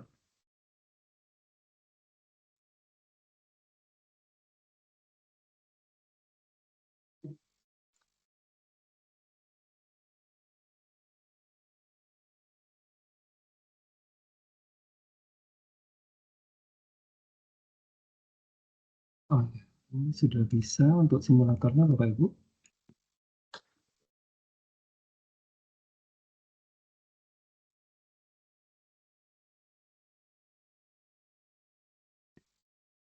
Nah ini ya, kalau simulator ini sudah berhasil login kembali. Nah ini kita tinggal pilih role-nya saja kalau Bapak Ibu ingin latihan seperti yang tadi pengisian tadi. Nah di SPT tahunan di sini sudah ada petunjuknya juga ya Bapak Ibu ya, sudah ada petunjuknya. Tadi juga sudah kami sampaikan bahwa ini yang nanti akan terbentuk secara otomatis Bapak Ibu di akun Cortex badan Bapak Ibu masing-masing. Tinggal Bapak Ibu langsung mengisi seperti itu. Jika tadi Bapak Ibu sudah mengisi sesuai dengan skenario yang sudah ditentukan di simulator ini, dan sudah sampai untuk klik ini ya, tadi submit, itu supaya mendapatkan BPS, itu Bapak Ibu nanti bisa klik di pembayaran, dan di daftar kode belum dibayar ini nanti bisa diklik bayar gitu ya, nanti dia otomatis akan dianggap selesai untuk simulasinya. Seperti itu yang bisa saya sampaikan Bapak Ibu terkait dengan tata cara pengisiannya dan prakteknya. Nanti Bapak Ibu bisa mencoba sendiri di simulatornya, karena tadi kebetulan sedang ada gangguan ya, jadi saya tidak bisa memandu langsung dari simulatornya, seperti itu. Baik, demikian Bapak Ibu, saya kembalikan ke pembawa acara. Terima kasih, selamat siang. Baik, terima kasih pada Mbak Wike dan Mas Ehud atas materinya yang begitu komprehensif. Nah, Bapak Ibu sekalian, pasti setelah menyimak pemaparan materi tadi, pasti sudah muncul pertanyaan-pertanyaan atas kasus ataupun kendala yang Bapak Ibu alami. Langsung saja kita masuk ke agenda berikutnya, yaitu sesi tanya jawab. Bagi Bapak Ibu yang memiliki pertanyaan, silakan tuliskan di kolom Q&A. Nanti akan dibantu para penyuluh kami untuk dijawab di kolom Q&A. Atau Bapak Ibu yang ingin bertanya langsung, boleh raise hand dan unmute suaranya.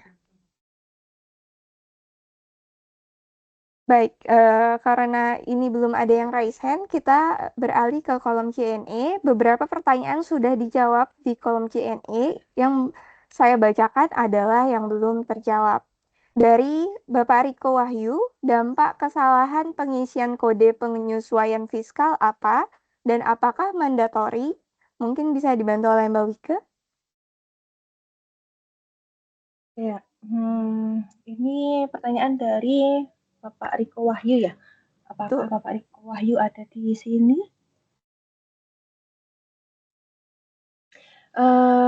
Dan apakah itu mandatori pengisian kode penyesuaian fiskalnya? Iya, itu mandatori karena mungkin kalau itu nggak diisi itu nanti nggak bisa disimpan ya. Terus kalau misalkan kodenya salah gimana? Kembali lagi ke konsep SPT, ketika wajib pajak itu tidak mengisikan SPT tahunan dengan benar, jelas, dan lengkap, maka bisa saja itu SPT-nya dianggap tidak disampaikan gitu. Jadi kalau misalkan mungkin dari kode-kode tadi itu tidak sesuai dengan kondisi Bapak Ibu, mungkin bisa dipilih yang kan di paling bawah itu pilihannya ada yang lainnya. Itu ya, semoga bisa menjawab Bapak Riko Wahyu. Baik, terima kasih Mbak Wike. Kemudian pertanyaan dari Bapak Riko Wahyu kembali. Apakah dalam pengisian lampiran L1C bisa minus ketika pengisian final non-final objek PPH? Mungkin bisa dibantu oleh Mas Ehud. Baik, pengisiannya apakah bisa minus gitu ya ketika kita mengisi laporan keuangan? Itu bisa kita coba langsung ya. Kita coba dulu di simulatornya deh yang tadi. Kita coba saja. Oke, ini saya masih share screen ya Bapak Ibu ya. Masih terlihat ya screen-nya ya. Kelihatan oke, baik. Ini kita coba isi bagian L1C-nya. Apakah kita bisa mengisi minus seperti itu ya. Nah, ini misalnya kita asumsikan bebannya lebih besar gitu ya. Ini jadi 3 miliar. Langsung M lagi deh.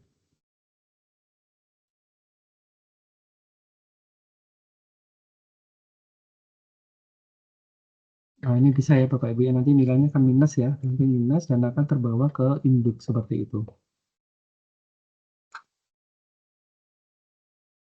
Nah, ini minus ya, nah, sehingga nanti seharusnya ini PPh-nya juga jadi 0 seperti itu. Jadi bisa ya Pak Riko ya tadi yang menanyakan, apakah pengisiannya bisa minus ya ketika pengisian non final dan non final ya. Maksudnya dipecah-pecah berarti ya tadi ya. Mohon maaf, jadi maksudnya ketika kita mengisi apa namanya omset tadi ya, itu kan terdiri dari ini ya, terdiri dari mana yang objek pajak dan mana yang bukan seperti itu ya. Ini bisa kita coba juga. Ini dari 5M ini yang objek pajaknya 2,5 itu ya, tidak langsung aja. Ini juga 2,5 gitu ya. Otomatis yang jadi dasar perhitungan nanti 0 seperti itu ya, Pak Riko ya. Bisa ya Pak, jadi bisa disesuaikan sesuai dengan ini, sesuai dengan keadaan yang sebenarnya seperti itu.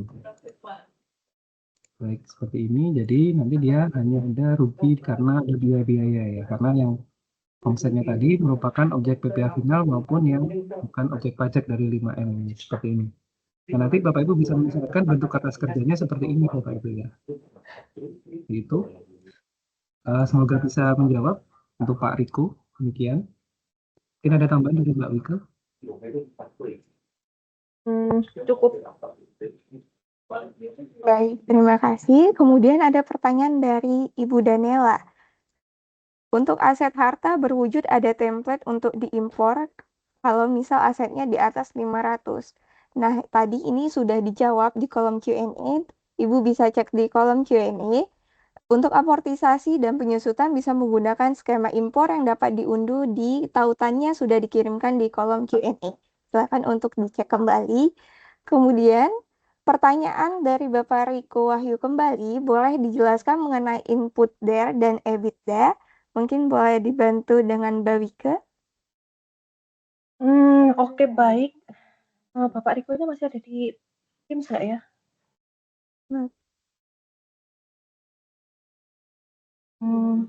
Bapak Masih. Riko masih.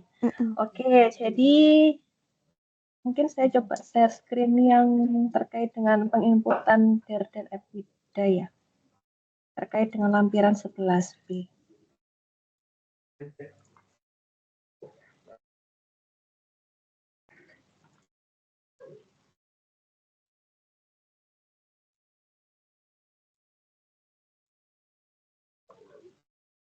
Nah,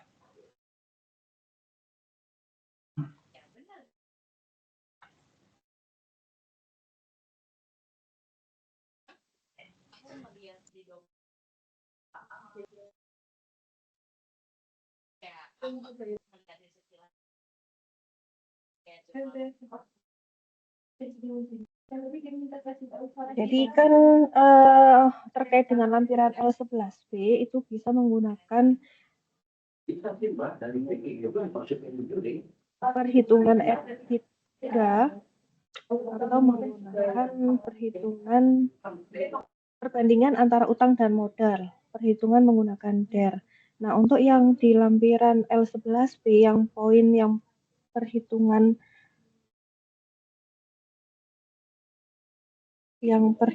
EBITDA ini nilai angka-angkanya itu berasal dari nilai yang sudah kita input di sebelumnya, mulai dari penghasilannya itu beban pajak penghasilan dan lain-lain. Nah, namun terkait di perpajakan sendiri untuk dasar dari perhitungan EBITDA ini kan masih belum ada dasar aturannya ya. Nah, yang sudah ada dasar aturannya itu terkait yang ada di penghitungan perbandingan antara utang dan modal. Nilai yang ada di sini, perhitungan menggunakan DER ini akan bisa diisi ketika poin nomor 1 ini tadi kita hapus. Jadi poin nomor 1 ini kan karena nilainya putih ya, kolomnya warna putih. Jadi ini masih bisa dihapus. Jadi kalau kita mau melakukan penghitungannya menggunakan DER, jadi ini dihapus terlebih dahulu. Kemudian kita isi, baru bisa kita klik tombol tambah. Jadi tombol ini akan muncul kalau di poin yang sebelumnya yang perhitungan menggunakan EBITDA itu sudah kita hapus. Nah, perhitungan nilai perbandingan saldo rata-rata utang dan modal ini sebenarnya itu ada di PMK 169 tahun 2015. Jadi nanti Bapak dan Ibu bisa klik tambah di sini. Ketika kita klik tambah, maka akan muncul tampilan seperti ini. Kita masukkan nomor NPWP dari NPWP identitas krediturnya, maka ketika di tab akan otomatis muncul nama wajib pajaknya. Kemudian untuk saldo utangnya ini diisi sesuai dengan saldo utang rata-rata di akhir bulan.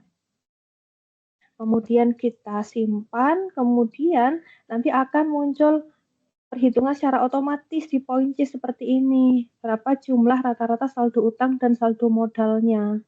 Nah, saldo utang dan saldo modal yang bisa diakui itu kan perbandingannya 4:1 ya. Jadi kalau misalkan memang lebih dari itu ya berarti harus dilakukan koreksi. Mungkin seperti itu.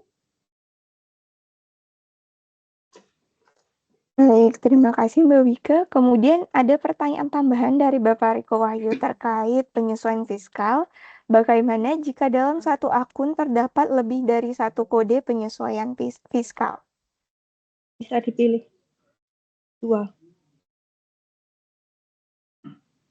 Oh, baik, kita coba praktek lagi ya berarti ya. Terkait pertanyaan Pak Riko Wahyu tadi ya. Coba share screen kembali.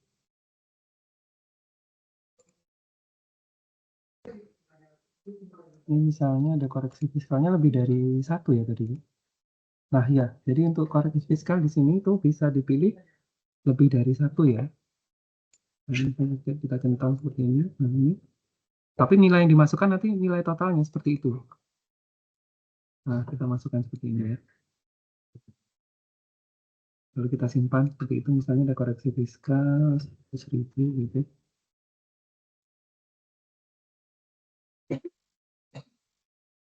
Nah, seperti ini ya. Nah, nanti kodenya nanti akan menyesuaikan, cuma memang nilai yang kita entry nanti adalah nilai totalnya saja.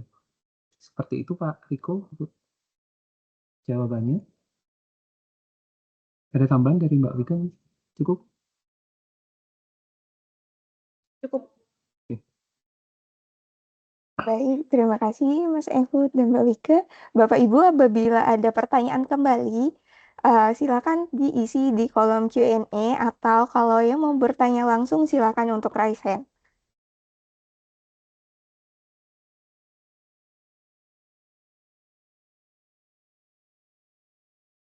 Baik, ada yang raise hand?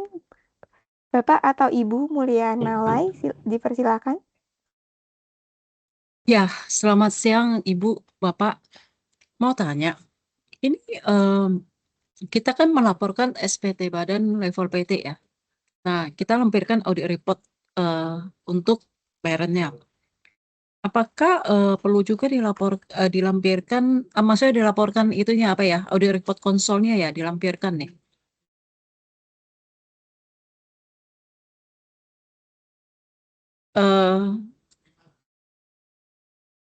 Karena saya mendapat info itu mesti dilampirkan. Jadi kalau emang harus dilampirkan itu mandatori apa enggak gitu?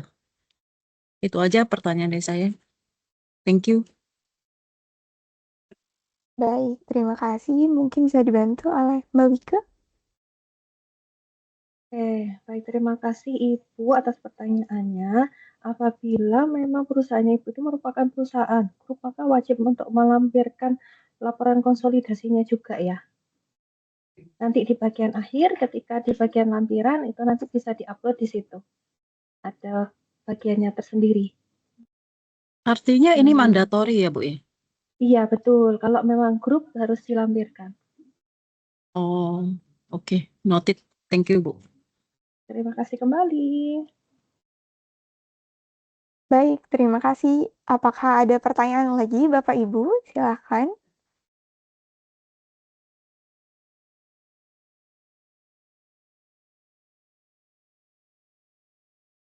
Ada pertanyaan lagi dari Bapak Riko Wahyu. Perihal kerugian fiskal di lampiran berapa? Mungkin bisa dibantu Mas Ehud?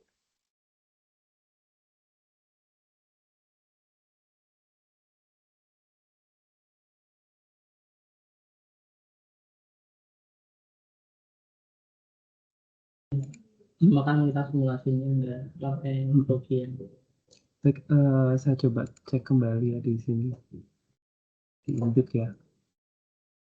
Nah, di induk itu untuk kerugian fiskal dicantumkan di sini Pak Riko ya, di bagian penghitungan PPh. Di situ ada di bagian D, kemudian angka 8 ya. Apakah dapat kerugian fiskal? Nah, memang di skenario kita kali ini memang dijawab tidak ya. Kalau ini kita jawab ya kan dia langsung merah ya kalau Bapak Ibu mencoba sendiri. Tapi nanti akan muncul di sini Bapak Ibu. Kita coba di yang METF aja dia. Coba dulu. Jika kita centang. Oh iya baik. Saya akan beralih halaman dulu ya Bapak Ibu ya.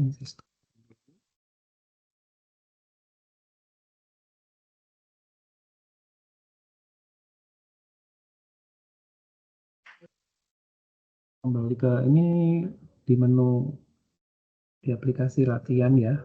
Yang ini memang hanya bisa diakses oleh kami Pak Bapak Ibu ya. Jadi tidak ada di simulator.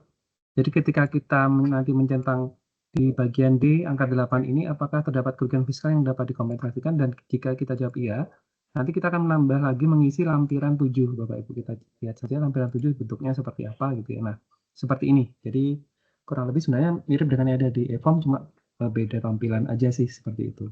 Demikian Pak Riko ya.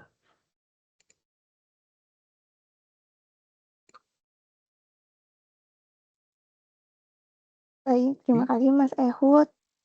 Kemudian ada pertanyaan dari Ibu Rosita. Untuk materi SPT PPH 21 pribadi, apakah ada? Mungkin bisa dibantu oleh Mbak Wike? Ya baik, terima kasih Mbak Rosita atas pertanyaannya. Ini berarti maksudnya terkait dengan pembuatan bukti potong A1 kah? Atau terkait dengan pelaporan SPT tahunan orang pribadi? Mbak Rosita? Mungkin Mbak Rosita boleh open mic. Open mic.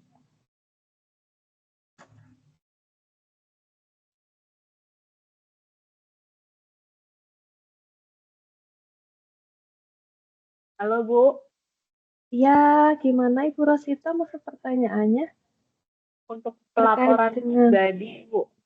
pelaporan SPT tahunan orang pribadi ya. Kalau untuk pelaporan SPT tahunan orang pribadi, kalau untuk kelas pajaknya, kalau di bulan Desember ini masih belum kami jadwalkan ya. Mungkin di tahun depan, tapi kalau untuk materinya sendiri memang sudah ada, mungkin nanti akan kami masukkan aja di link tadi ya. Oh oke, soalnya kan undangannya ada materi orang pribadi juga ya. Oh iya kah? Undangannya. SPT tahunan badan sih kayaknya ya kalau saya baca di undangannya. Badan dan undangan yang di email sih Bu, undangan dan Oh, orang pribadi. ya kalau untuk kelas terkait dengan SPT tahunan orang pribadinya untuk saat ini memang masih belum terjadwalkan di bulan Desember ini ya. Kalau untuk update-nya mungkin bisa pantau sosial media kami aja ya Bu ya. Oke, mungkin di awal tahun depan kali ya. Iya betul. Nanti kami usahakan. Oke, makasih. Terima kasih kembali.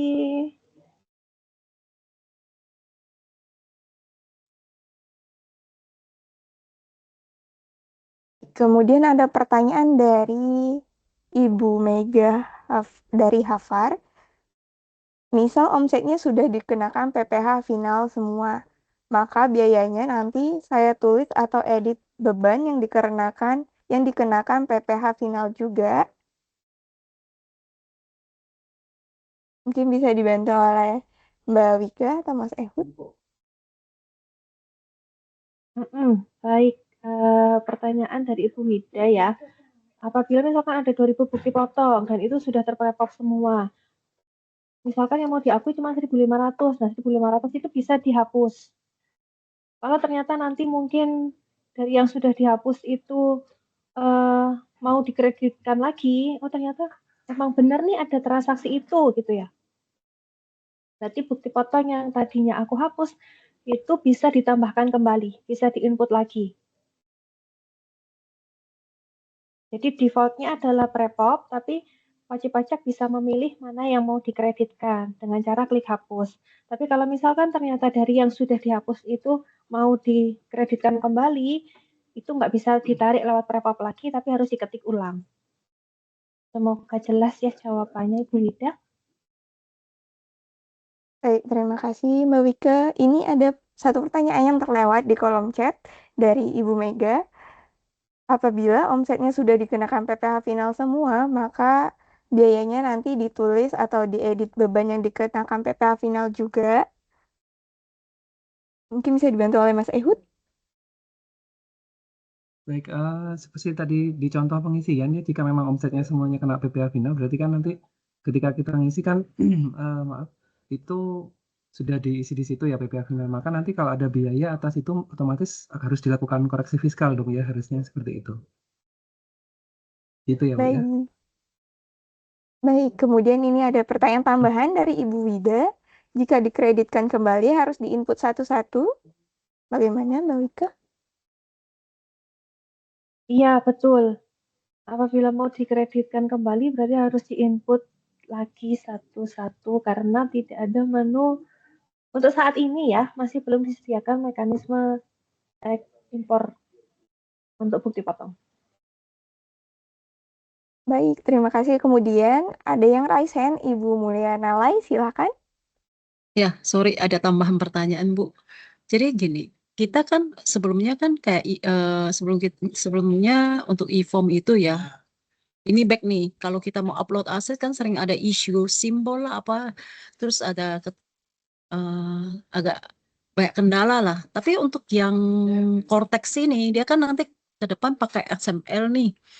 Nah, itu bakal ada isu-isu seperti ini nggak? Karena saat ini kan kayak simulatornya tuh belum bisa melakukan kayak testing untuk upload ya. Baru kita coba bisa coba masukin nih ke template kan untuk XML-nya. Nah, belum nggak ada, belum bisa testing upload. Nah, itu kira-kira gimana ya? Itu satu. Terus yang kedua, pertanyaan kedua, saat ini kalau kita kan repopulated bukti potong itu, kalau kita buka displaynya, memang ada itunya, maksudnya nomor bukti potong tapi itu nggak kelihatan apa customer-nya kita, customer name. Kita masih unduh satu-satu untuk masuk unduh dulu, baru kita bisa ya ini si customer-nya si ini nih gitu. Jadi ini agak sedikit kendala sih gitu. Jadi kalau memang displaynya itu secara all-nya bisa apa namanya bisa kelihatan secara itu akan lebih mempermudah sih gitu. Oh ya ini bukti potong dari PTA, PTB, PTC seperti itu.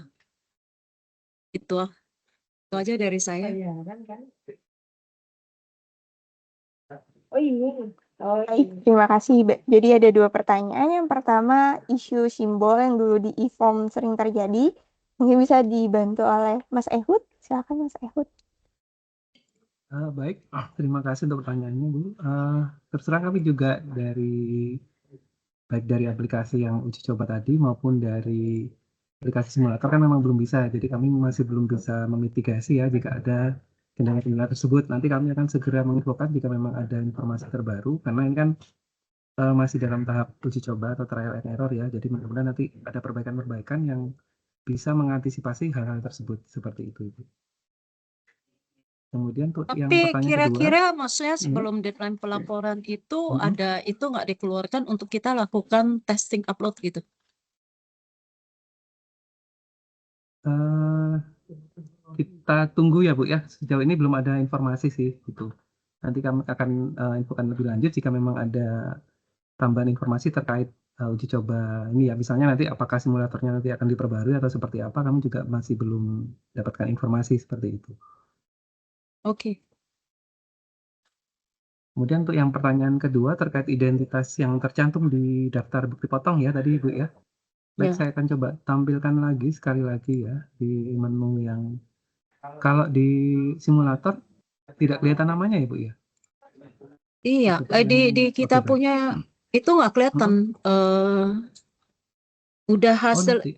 bukan simulator lagi nih. Ini yang tarikan Oh, yang itunya ya. sebenarnya, ya baik. Sebenarnya. Atau boleh izin saya Mm-mm. share nggak? Baik, intinya kan kalau dari dari menu Ibu ya, dari menu Ibu sebagai wajib pajak, Iya, nama-nama WP-nya nggak kelihatan gitu ya. Nanti iya, yang betul. Ibu tanyakan nanti apakah kalau dia masuk ke SPT tahunan, nanti nama-namanya keluar gitu. Begitu ya Bu ya pertanyaannya. Iya, karena Oke, baik. Saya coba buka itu ya Bu ya. Yang tadi saya buka kembali untuk pakai yang lebih lengkap menunya yang di aplikasi kami, yang di aplikasi latihan kami ya, Bapak Ibu ya.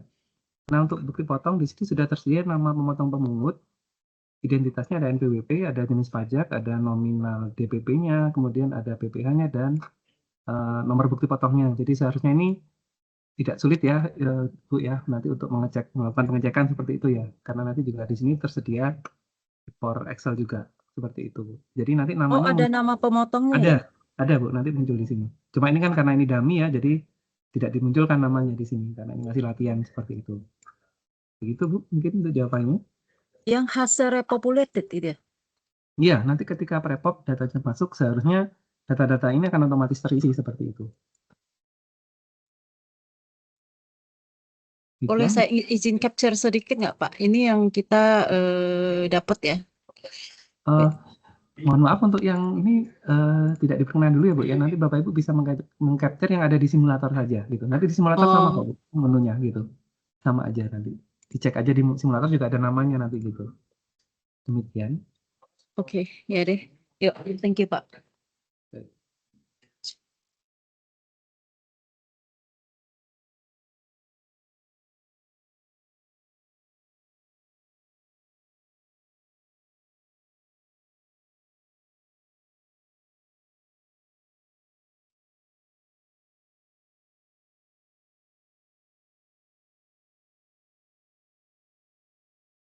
Untuk pertanyaan di kolom Q&A kah, Mbak Kristi?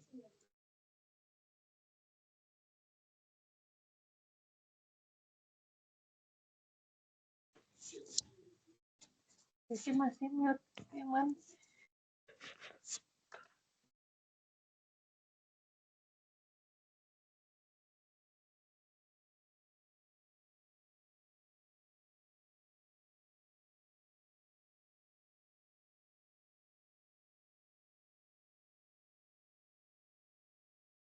Ya, untuk kredit pajak yang sudah dihapus, itu saat ini masih tidak bisa dilakukan impor ya, sampai dengan saat ini ya. Karena memang masih belum disediakan mekanisme impor terkait dengan kredit pajak. Jadi untuk kredit pajak yang sudah dihapus ketika memang wajib pajak ini merasa, oh memang benar tuh terjadi transaksi itu, angkanya benar, kegiatannya sesuai, ya berarti mau nggak mau harus dilakukan input manual satu-satu.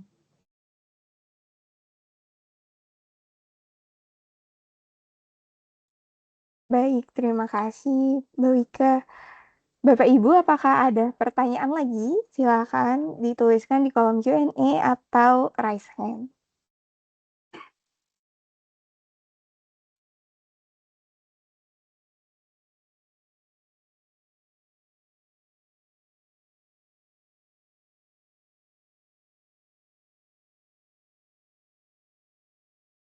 Sambil menunggu pertanyaan lainnya, kami mohon partisipasi Bapak Ibu untuk mengisi survei umpan balik yang linknya sudah kami kirimkan di kolom chat. Unit kerja pemberi penyuluhannya boleh dipilih Kanwil DJP Jakarta Selatan 1, kemudian unit kerjanya 069, KPP Made 2 Jakarta Selatan 1. Tentu survei ini sangat berarti untuk kami sebagai upaya peningkatan kualitas kegiatan penyuluhan.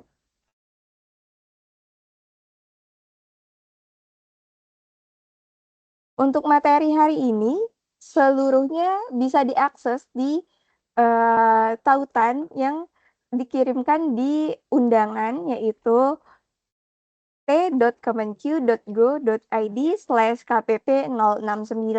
Nanti akan ada menu untuk materi, kemudian untuk rekamannya juga nanti akan kami upload setelah kelas pajak ini berakhir.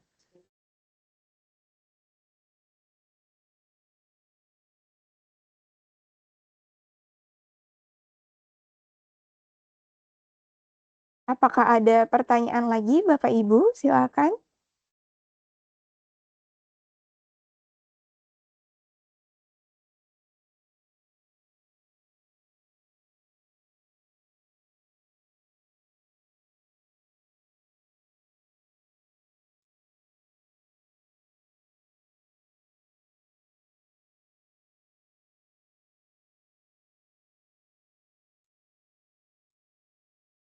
Mungkin sebelum kita tutup sesi tanya jawab kali ini, apakah ada tambahan informasi dari Mbak Wika dan Mas Ehud?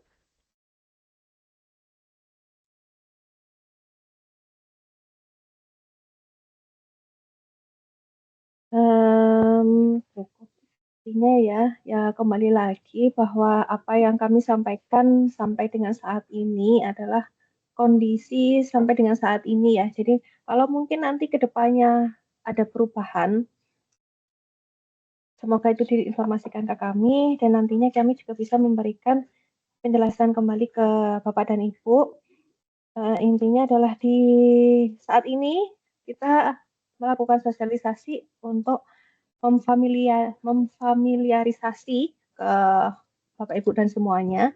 Gimana sih caranya untuk melaporkan SPT tahunan PPh Badan melalui Kortex, sehingga nantinya pada saat pelaporan SPT yang mungkin untuk tahun bukunya Januari-Desember yang bisa mulai dilakukan di bulan Januari nanti, jadinya tidak terhambat gitu ya. Dan semoga nanti pada saat sistem ini berjalan, pada saat laporan memang berjalan, sistemnya memang sudah berjalan sesuai dengan yang kita semua inginkan. Gitu. Sepertinya cukup, Mbak Disti. Oke, Mbak. Terima kasih. Karena sepertinya tidak ada pertanyaan lagi yang masuk, maka sesi tanya jawab hari ini kita akhiri. Terima kasih kepada tim penyuluh atas materi dan diskusinya mengenai pelaporan SPT tahunan PPh Badan tahun pajak 2025 melalui Cortex. Meskipun dengan waktu yang terbatas, semoga dapat menjawab rasa penasaran dan permasalahan Bapak Ibu sekalian. Apabila Bapak Ibu masih mengalami kendala, dapat mengunjungi kantor pajak atau menghubungi helpdesk kami untuk melakukan konsultasi, yang tentu tidak dipungut biaya apapun. Sebelum kelas pajak ini berakhir, kami mohon partisipasi Bapak Ibu untuk mengisi survei yang linknya sudah kami kirimkan di kolom chat, dan seluruh materi serta rekaman kelas ini dapat diakses melalui tautan t.kemenq.go.id/kpp069. Bapak Ibu kawan pajak, tidak terasa kita telah sampai di penghujung acara. Kami ucapkan terima kasih atas partisipasi dan antusiasmenya dalam kelas pajak kali ini. Mentari pagi muncul perlahan, cahaya hangat penuhi halaman. Sampai jumpa Bapak Ibu sekalian, terima kasih atas segala perhatian. Saya Dwisti beserta seluruh tim penyuluh KPP Madya 2 Jakarta Selatan 1, mohon undur diri. Terima kasih, mohon maaf apabila ada kekurangan, dan sampai bertemu di lain waktu. Wassalamualaikum warahmatullahi wabarakatuh. Selamat siang Bapak Ibu semua.